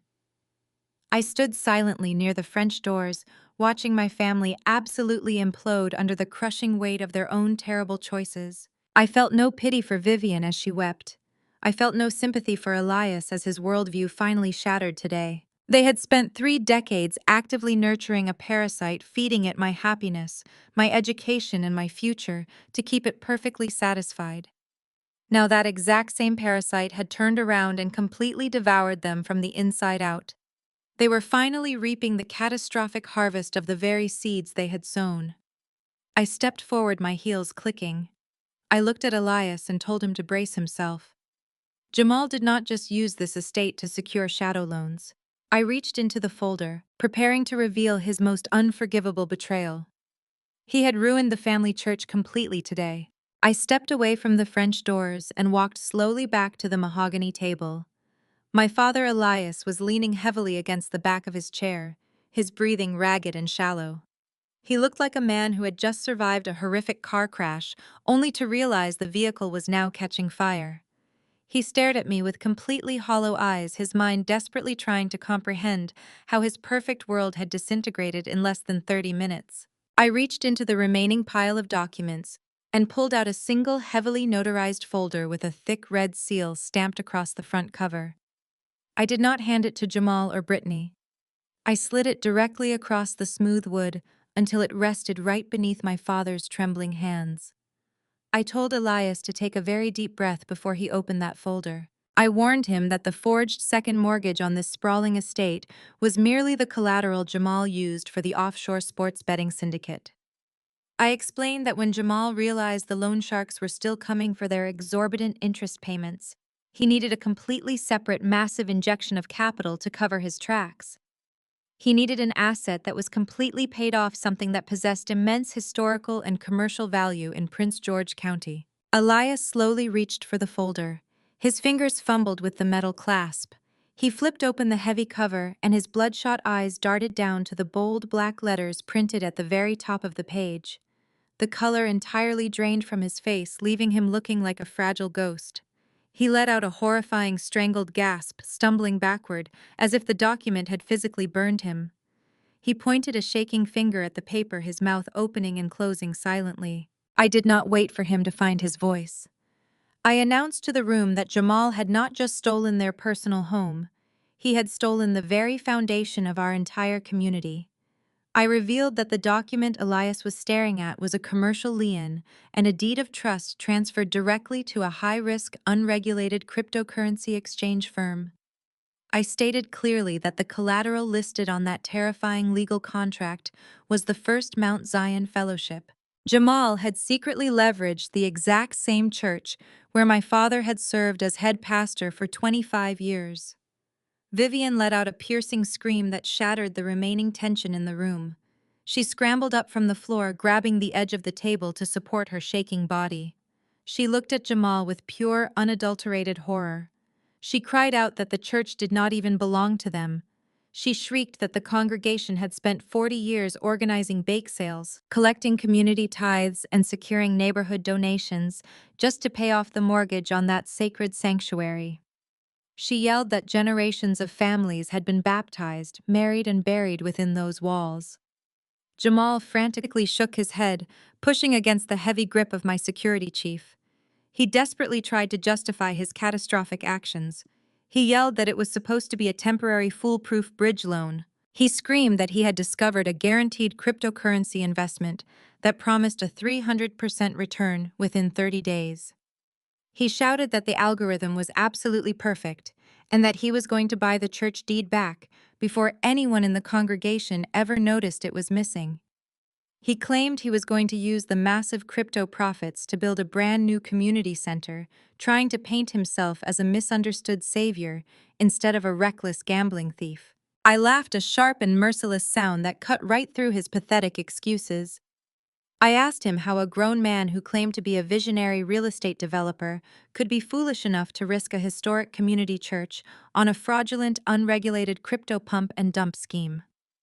I pointed at the financial records, explaining that the cryptocurrency exchange he used was a well-known offshore scam. The second Jamal transferred the equity from the church into that digital wallet, the money completely vanished into thin air. The scammers liquidated the funds and disappeared, leaving Jamal holding a worthless digital token and a massive legally binding lien on a sacred building. Elias grabbed the edge of the table, his legs giving out as he fell to his knees. The proud, arrogant patriarch who had spent his entire life lecturing me about respect and prestige was now weeping openly on the dining room rug. He cried out that he would have to stand at the pulpit tomorrow morning and look his loyal congregation in the eyes. He sobbed, realizing he would have to confess to hundreds of devoted families that his own son had stolen their spiritual home to pay off illegal gambling debts. He wailed that his lifelong legacy was entirely destroyed, that his name would be forever synonymous with disgrace, fraud, and ultimate betrayal. Brittany stood frozen in the corner, her face twisted in absolute disgust. The wealthy white woman, who had married into our family for the prestige and the country club status, now realized she was legally bound to the biggest public scandal in the history of the county. She glared at Jamal, screaming that he was an absolute monster. She yelled that her prestigious father would completely disown her when this horrific news hit the local papers. She realized that the community backlash would be swift and merciless. I looked down at Elias, who was sobbing into his hands. I reminded him of the day he kicked me out of the house. I reminded him how he told me that I was a liability to his pristine reputation, while Jamal was his ultimate pride and joy. I asked him how that pride tasted now. I asked him if sacrificing my education and my future was worth the absolute total destruction today. Elias could not answer my question. He remained on the dining room floor, his shoulders shaking as the reality of his destroyed legacy completely crushed him. Vivian, however, was not paralyzed by shame. She was entirely driven by panic and an ingrained sense of entitlement. She looked from her weeping husband to her disgraced son, and finally her eyes locked onto me. The sheer terror in her expression rapidly morphed into something else entirely. It was a desperate, calculating realization that the daughter she had ruthlessly discarded was now the only person in the universe who possessed the financial power to pull them out of this catastrophic abyss. Vivian let out a loud theatrical wail and threw herself forward. She fell heavily onto her knees right in front of where I stood on the Persian rug. She reached out her hands, grasping wildly at the hem of my custom trench coat. I took a deliberate step backward, forcing her hands to fall empty into the space between us. She tilted her head back, tears streaming down her face in a torrential flood, and began to loudly beg. She shrieked that I was their only hope. She cried out that God had blessed me with this massive aviation empire for this exact divine purpose. She declared that the Lord had made me a billionaire so that I could step up and save my family in their darkest hour of need. She pleaded with me to just write a simple check. She reasoned that $1 million was absolutely nothing to someone who owned a fleet of cargo planes. She begged me to pay off the offshore cartel, to buy back the fraudulent second mortgage, and to rescue her husband's sacred church from the cryptocurrency scammers. She sobbed that if the congregation found out about Jamal's actions, the scandal would literally kill my father. She tried to stroke my ego, crying that I was a strong, successful, and powerful Black woman who had the capacity to be the ultimate savior of our entire bloodline. She insisted that true family always forgives, and that my massive wealth was the perfect tool to wipe the slate completely clean. I stared down at the woman who had birthed me, completely disgusted by her rapid, shameless pivot. 10 minutes ago, she was screaming in my face, demanding that I sacrifice my credit score to protect her golden child. Now she was groveling at my feet, demanding that I sacrifice my hard-earned fortune to protect him from federal prison. I told Vivian to get up off the floor. I commanded her to stop weaponizing religion and invoking God to clean up a mess created by sheer unadulterated greed. I stated clearly that my success was not a divine intervention designed to fund my brother's gambling addiction or subsidize my white sister-in-law's designer lifestyle. I asked Vivian where this profound belief in family loyalty was 12 years ago. I reminded her of the exact day she drained my college trust fund. I asked her if she thought about my survival when she forced me to sleep in the back seat of a freezing car. I demanded to know why my financial security was considered completely disposable back then, but my current wealth was suddenly deemed communal family property now. She tried to stammer out an excuse, weakly sobbing that they had made a terrible mistake in the past, but I cut her off immediately. I told her that theft is not a mistake. I declared that abandoning a daughter to ensure a son can throw a lavish beach wedding is a deliberate, malicious choice. I addressed the toxic savior complex she was trying to force onto my shoulders.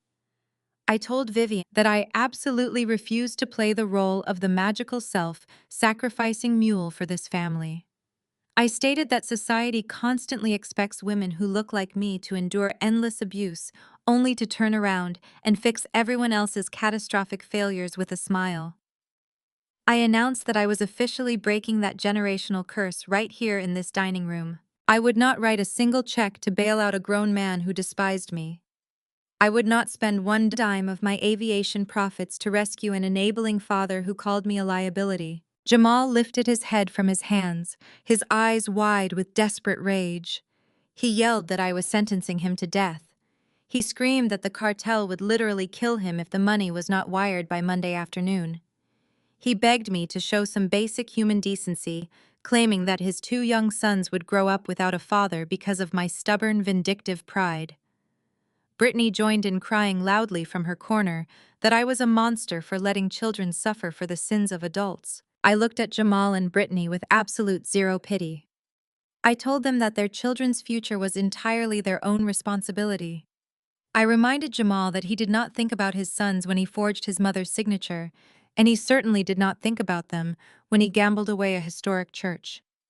I stated that my money was strictly reserved for scaling my business and funding my charitable foundation, not for paying off violent loan sharks. Vivian let out another agonizing shriek, pounding her fists against the floorboards.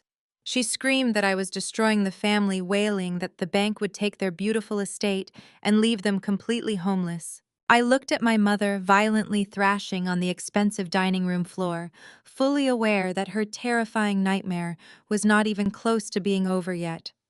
She was begging me to save the house from the ruthless commercial bank, completely oblivious to the massive fatal shift in absolute power that had already occurred behind the scenes. I prepared to deliver the ultimate final crushing blow. I wanted them to immediately know the absolute undeniable truth. I stepped around the scattered financial documents and walked directly to the head of the table. I looked at my mother, still weeping loudly into the expensive Persian rug. I told Vivian to listen very carefully because I was only going to say this once. I explained that for my entire life, she and my father had conditioned me to accept the absolute bare minimum while demanding maximum loyalty in return. I stated that they were now desperately trying to weaponize the exact same resilience they had forced me to build through their profound neglect. I announced to everyone present in the room that I absolutely refused to ever again be treated as their loyal, obedient, and silent sacrificial mule.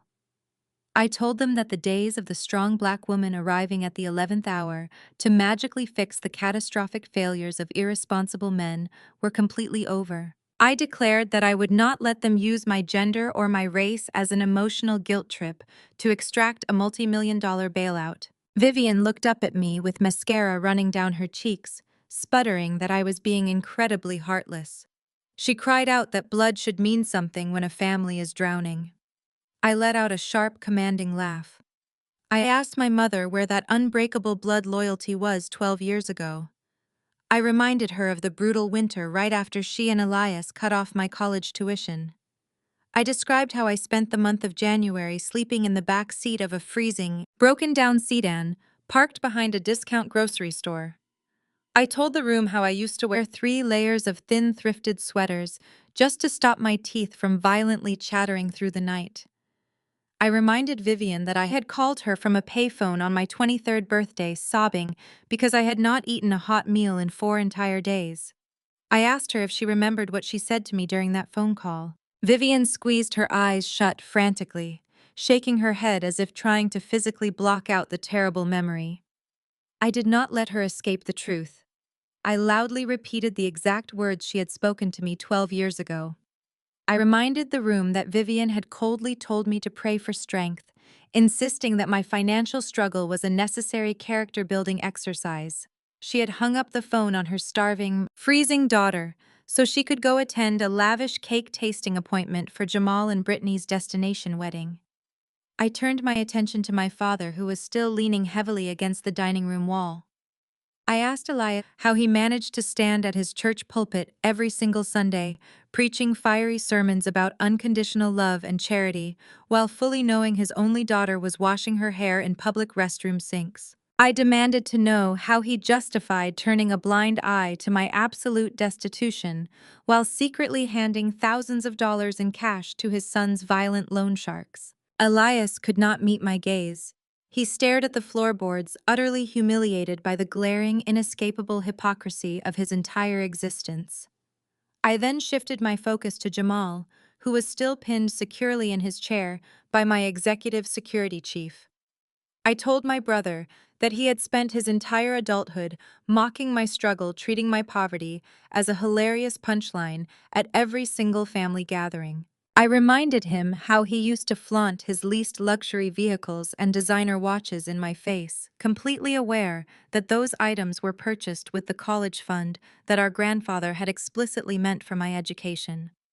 I stated that he had built his fake, arrogant persona on the shattered remnants of my stolen future. I asked Jamal why the brilliant visionary chief executive officer was suddenly begging the poor, pathetic college dropout for a massive financial rescue. Jamal squeezed his eyes shut, a pathetic tear rolling down his face. I stepped back, addressing the entire room with unwavering, icy authority. I declared that they did not see me as a human being. I stated that they only saw me as an infinite emotional and financial resource, a convenient safety net that they could abuse, discard, and summon back whenever it suited their greedy purposes. I told Vivian that her performative tears meant absolutely nothing to me. I explained that she was not crying because she regretted destroying my life. She was only crying because she was finally facing the severe, terrifying consequences of her own malicious actions. I informed my family that they had ruthlessly trained me to survive entirely without them. I proudly announced that they had forced me to become completely self-sufficient, and in doing so, they had accidentally severed every single string of obligation that could have ever bound me to their sinking ship. Brittany let out a loud, miserable sob from the corner of the dining room. She cried out that my absolute refusal to help was going to make them all homeless. I looked at my sister-in-law with pure, unadulterated contempt. I told Brittany that her impending homelessness was not my personal responsibility to prevent. I explicitly rejected the absurd expectation that I should sacrifice the massive corporate empire I built with my own two hands just to save a family that would gladly throw me back into the freezing cold tomorrow if it benefited them. I announced that I was completely immune to their desperate manipulation tactics. I told them that my immense wealth was permanently sealed away from their greedy, desperate hands. I took a deep breath, letting the absolute finality of my ultimate decision wash over the silent, ruined room. I instructed every single one of them to quickly dry their pathetic tears and brace themselves for what was coming next, because the absolute worst part of their entire miserable day had not even happened yet. I turned away from my sobbing mother and reached back to the center of the dining table. I picked up the thick manila folder one final time. The heavy cardstock felt incredibly satisfying in my hands. I pulled out two distinct stacks of legal paperwork, both bound by thick black binder clips. Each stack featured a glaring, bold red stamp across the top right corner. I did not toss these documents casually onto the table like I had done with the gambling ledgers and the bank statements. I walked methodically around the mahogany wood and placed the first stack directly into my father's shaking hands. I then took 2 steps to the left and placed the second stack right onto my mother's lap as she sat frozen on the Persian rug. I told them to read the bold print at the very top of the page. I instructed them to read it out loud so their precious golden son could hear exactly what his financial genius had finally achieved. Elias wiped his bloodshot eyes and squinted at the harsh black ink. His voice broke into a pathetic high-pitched wheeze as he read the words. It was a formal notice of default and intent to foreclose. Vivian let out a horrified gasp, staring down at the identical document resting on her knees. I stepped back and addressed the entire room with absolute unyielding authority. I announced that 48 hours ago the final grace period officially expired. I explained that traditional commercial banks do not operate on the same forgiving timeline as desperate enabling parents. When Jamal missed his third consecutive high-interest payment to the offshore shadow lenders, a massive domino effect was immediately triggered. The legal lenders who held the primary mortgages on the family estate and the church were automatically alerted to the severe, highly irregular secondary liens attached to their properties. The banks instantly flagged the accounts for massive, unmitigated fraud. They did not wait for an explanation. They did not call Elias to politely discuss a feasible payment plan. 2 days ago, the bank officially filed for complete, immediate foreclosure on both the residential property and the commercial sanctuary. Elias violently shook his head, his hands gripping the legal paperwork so tightly his knuckles turned stark white. He cried out that the bank could not legally seize his church. He insisted that the sanctuary was protected under religious tax exemptions and community preservation laws. He yelled that he had a brilliant legal team on retainer for the congregation and that they would file an emergency injunction on Monday morning to stop the seizure. I looked at my father with profound, absolute pity. I told Elias that his church lawyers could not save him from a federal financial crime committed by his own flesh and blood. I explained that when Jamal forged those initial signatures, he cross-collateralized the church deed with the residential mortgage. He legally bound the sacred sanctuary to this very dining room. I stated clearly that when the bank filed the paperwork 48 hours ago, they filed to seize absolutely everything simultaneously. There was no legal loophole.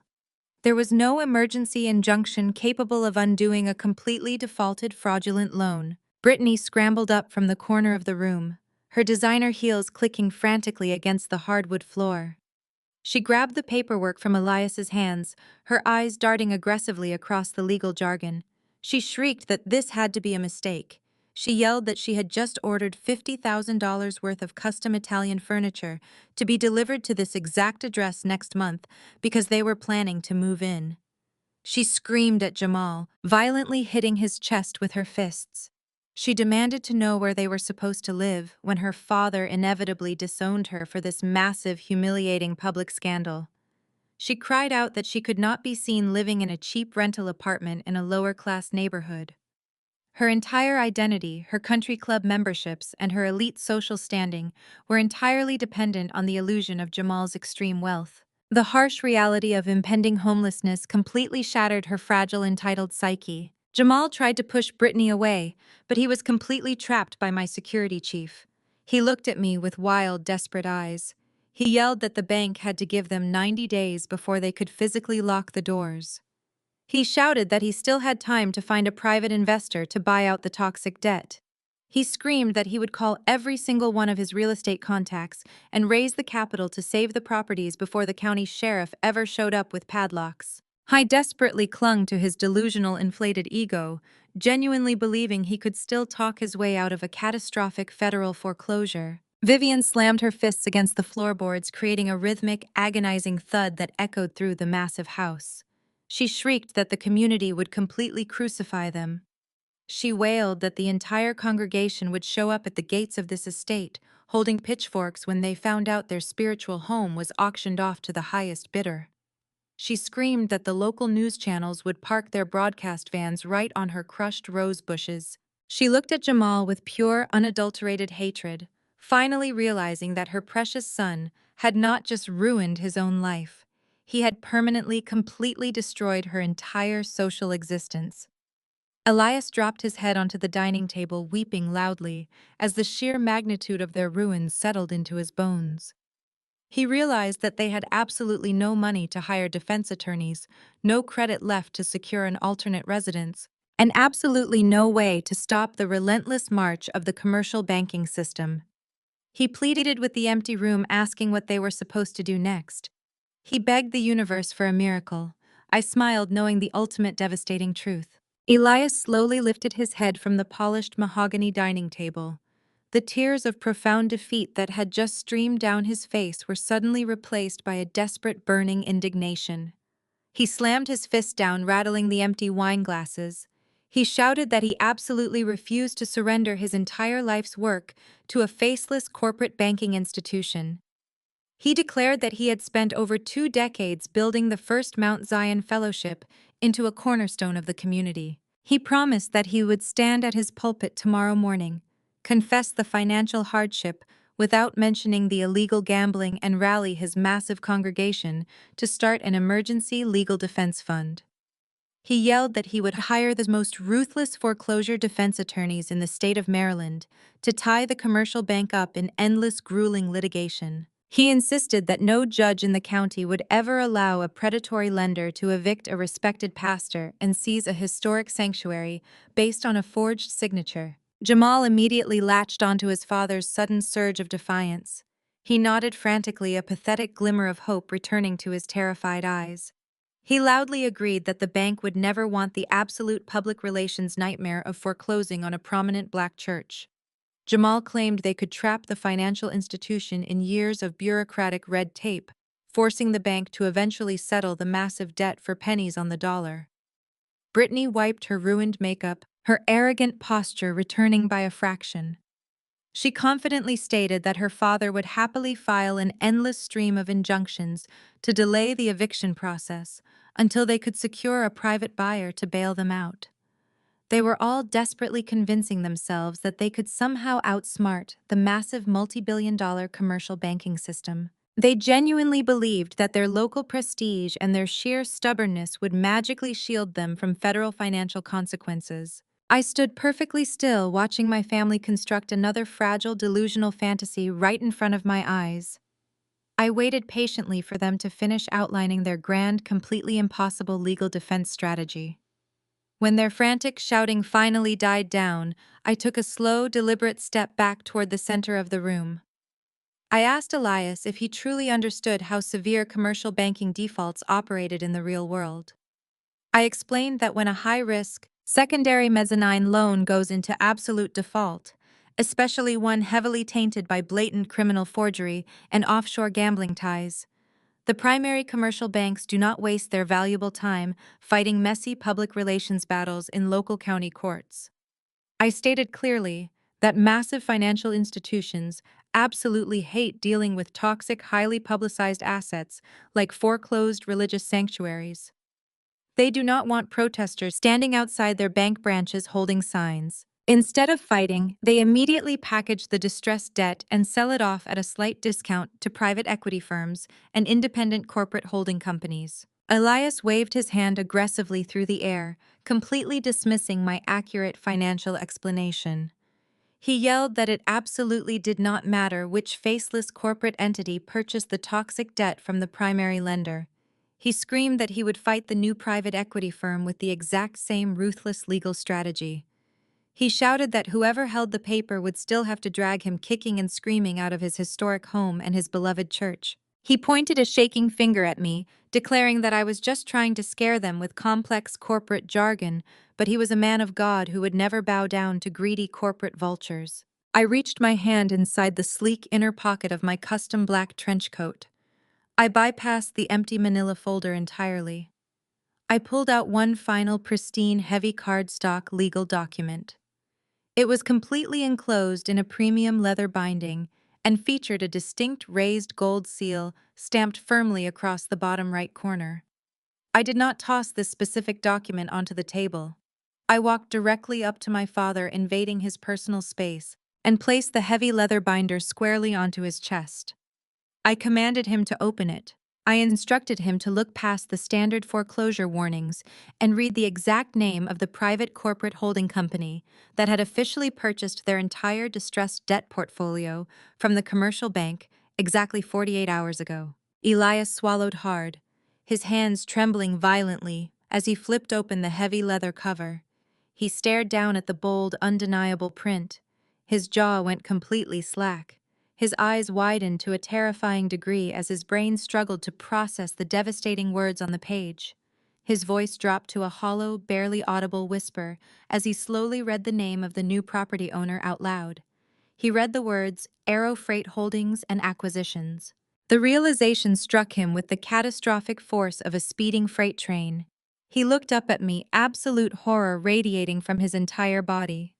I smiled a wide, merciless smile that promised total destruction. I revealed that I did not just miraculously find out about the impending foreclosure action. I explained that my corporate acquisitions department routinely monitors local commercial banks for highly valuable distressed assets hitting the open market. When my chief financial officer saw the Williams family estate and the First Mount Zion Fellowship flagged for immediate liquidation due to severe criminal fraud, they alerted me instantly. I did not let the commercial bank sell the toxic debt to a random private equity firm. I bought the debt in full. I paid off the entire $750,000 fraudulent loan in a single untraceable cash transaction. I purchased the primary mortgage on this sprawling estate. I secured the absolute commercial deed of trust for the church sanctuary. Vivian let out a muffled, agonizing gasp, covering her mouth. Jamal sank back into his chair, completely paralyzed. I smiled. I am the bank. Elias collapsed into his chair, the leather binder slipping from his trembling fingers and hitting the floor with a heavy thud. The sheer magnitude of my statement echoed through the dining room, paralyzing every single person at the table. Vivian covered her ears, shaking her head violently, as if she could physically block out the horrifying reality closing in around her. Jamal stared at me with wide, bloodshot eyes, his mouth opening and closing wordlessly, like a suffocating fish. He finally understood that he had not just lost his fake empire today. He had handed the ultimate power of execution directly to the sister he had spent his entire life tormenting. I walked slowly around the mahogany table, my heels clicking sharply against the hardwood, signaling the final countdown of their luxurious stolen lifestyle. I looked down at my father, who was weeping openly, completely stripped of his arrogant pastoral pride. He whispered my name, his voice cracking with a pathetic, desperate plea for mercy. I did not offer him a single ounce of comfort. I told Elias to stand up and face the devastating consequences of his blind, toxic favoritism. I announced that the time for begging had officially expired. I turned my attention to the entire room, making sure my voice carried with absolute unyielding authority. I informed them that because the original loan was secured through malicious criminal forgery, the standard legal protections regarding residential foreclosures simply did not apply to their situation. Jamal had committed severe documented federal fraud to leverage this property, completely invalidating any prolonged grace periods or typical eviction delays. I pulled a crisp, white envelope from my coat pocket and dropped it directly onto the center of the table. I stated clearly that the envelope contained their official legally binding notice to vacate the premises. I watched Brittany flinch as the stark reality of the envelope registered in her panicked mind. I looked directly into her terrified eyes and delivered the ultimate death blow to her pristine country club existence. I told my family that they had exactly 72 hours to pack their belongings and permanently vacate the property. The collective gasp that erupted from my mother and sister-in-law was absolutely deafening. Brittany shrieked that 3 days was physically impossible. She yelled that she needed weeks to hire professional movers for her custom furniture and extensive designer wardrobe. I laughed coldly, reminding her that the bank now owned her custom furniture as collateral for the stolen retirement funds. Jamal violently struggled against the firm grip of my security chief, his face contorting into a mask of pure, desperate terror. He screamed that I could not do this to my own flesh and blood. He shouted that I was rendering his 2 young children completely homeless right before the upcoming holidays. I stared at him with absolute disgust, completely unfazed by his pathetic attempt to use my nephews as emotional human shields. I reminded Jamal that he did not care about his children's housing security when he gambled away their grandparents' home in a shady offshore casino. I told him to call his wealthy father-in-law and beg for a spare bedroom, though we all knew William Kensington had already abandoned ship. Vivian crawled across the floor, clutching at the hem of my trench coat with desperate, trembling fingers. She sobbed uncontrollably, crying out that this house was the only true home she had ever known. She begged me to let her and Elias stay in the small guest house in the back, promising they would work as groundskeepers, just to keep a roof over their heads. I stepped away from her grasping hands, looking down at the woman who had happily thrown me out into the freezing cold a decade ago. I told Vivian that her request was absolutely denied. I addressed the weeping room with a profound sense of liberating finality. I explained that I was not seizing this sprawling estate just to sell it to another wealthy, arrogant family. I announced that I had already filed the necessary commercial zoning permits to completely transform this massive 6-bedroom property. I told Elias that the very fortress where he had nurtured his toxic male-centered legacy was about to serve a much higher, nobler purpose. I revealed that I was turning the entire estate into the official headquarters for my newly established philanthropic foundation. I explained that the organization was specifically designed to provide emergency housing, advanced technical education, and full college scholarships for underprivileged Black girls who had been financially abandoned by their families. Vivian let out a sharp, agonizing wail, realizing the poetic, crushing justice of my master plan. I stated that the sprawling living rooms where they used to mock my ambitions would soon be filled with brilliant young women learning how to write code and build their own corporate empires. I told Jamal that his luxurious custom-built master suite was being gutted and converted into a state-of-the-art computer laboratory. I looked at my father, who was staring at the floor in utter broken silence. I told Elias that the girls who walked through these doors would never have to beg for basic human decency. They would never be forced to sacrifice their bright futures to subsidize the failures of mediocre entitled men. I checked my luxury watch one last time, watching the seconds tick by with perfect, relentless precision. I informed my family that the clock had officially started. They had 72 hours to gather whatever pathetic remnants of their shattered lives they could carry. If they were still inside this house when the deadline expired, my private security team would forcefully remove them, and local law enforcement would arrest them for criminal trespassing. I looked at the four devastated people sitting in the ruins of their malicious greed. The power they once held over me was permanently eradicated. I adjusted my coat and prepared to leave forever. The heavy silence that followed my declaration shattered into jagged pieces. Elias broke first. He turned his tear-stained face away and looked at Jamal with a level of disgust I had never seen. He stepped toward his son, fists clenched tight. He screamed that Jamal had destroyed the family legacy in a matter of months. He yelled that 40 years of pastoral respect were completely vaporized because his foolish son wanted to play a wealthy casino high roller. Jamal shrank back, trying to shield himself from his father's sudden explosive wrath. He stammered out a pathetic defense, crying that Elias had always demanded a highly successful son, and the immense pressure drove him to make reckless offshore bets. Vivian shrieked, pushing herself up from the floor. She pointed a trembling finger at Brittany, who was still backed into the corner. My mother aggressively blamed her daughter-in-law for everything. She shouted that Brittany brought nothing but materialistic poison into their home. She yelled her precious son would never have stolen her retirement funds if he had not been desperately trying to fund Brittany's expensive country club lifestyle. Brittany did not back down. She lashed out with equal venom, screaming that Vivian and Elias were pathetic enablers who raised a weak, incompetent fraud.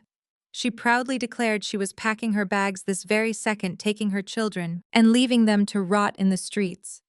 They were ripping each other apart like a pack of starving wolves turning on their own. I buttoned my trench coat, sliding the thick black belt through its buckle with a sharp, decisive pull. I did not feel a single ounce of guilt as I watched their perfect, highly curated illusion violently implode. For my entire life, they had demanded absolute perfection from me, while hiding their own grotesque moral failures behind closed doors. They had expected me to quietly endure their constant abuse just to maintain their false image of upper-class prosperity. Now the heavy, suffocating curtains had been permanently drawn back. The ugly truth was standing completely naked in the middle of their luxurious dining room, and they absolutely hated the reflection staring back at them. Jamal frantically turned to me one last time. He grabbed the edge of the mahogany table, his knuckles stark white. He begged me to show some basic human mercy. He pleaded that we shared the exact same blood, crying that a sister could not possibly evict her own brother just to prove a point. He swore that he would spend the rest of his life working to pay me back every single penny he had stolen from my college trust fund. I looked at my brother, feeling nothing but a profound, icy emptiness. I told Jamal that blood simply makes you related, but loyalty, respect, and fundamental human decency are what actually make you family. I reminded him that he had never possessed a single one of those crucial traits. I stated clearly that my mercy had completely expired the day they forced me to sleep in a freezing car. I told him to save his empty promises for the federal bankruptcy judge. I turned my back on the chaotic weeping room and began walking toward the shattered French doors. The cold evening air rushed in, carrying the distinct scent of jet fuel and crushed rose bushes. Elias called out my name one final time, a weak, desperate croak that barely carried over the loud arguments erupting behind me. I did not stop. I did not turn around. I simply walked past my executive security chief, giving him a brief nod of approval. He immediately stepped backward, pulling the glass doors firmly shut behind us, physically sealing my toxic family inside the burning wreckage of their own catastrophic greed. The sharp click of the heavy door latch sounded like a prison cell locking permanently into place. I stepped out onto the destroyed patio, my expensive heels crunching over the broken branches and flattened landscaping. The matte black Airbus helicopter sat waiting patiently on the center of the massive lawn. The powerful twin engines were idling smoothly, casting a warm, pulsating glow against the darkening Maryland sky. The sheer power of the machine was breathtaking. My head pilot stood at strict attention near the sliding passenger door. He offered a respectful, professional smile as I approached the aircraft.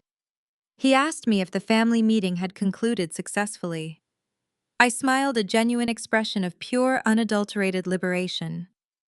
I told him that the meeting was highly productive and that the hostile corporate takeover was officially complete. I ducked my head slightly and climbed into the luxurious leather-lined cabin of the helicopter. My security chief followed right behind me, sliding the heavy acoustic door completely shut.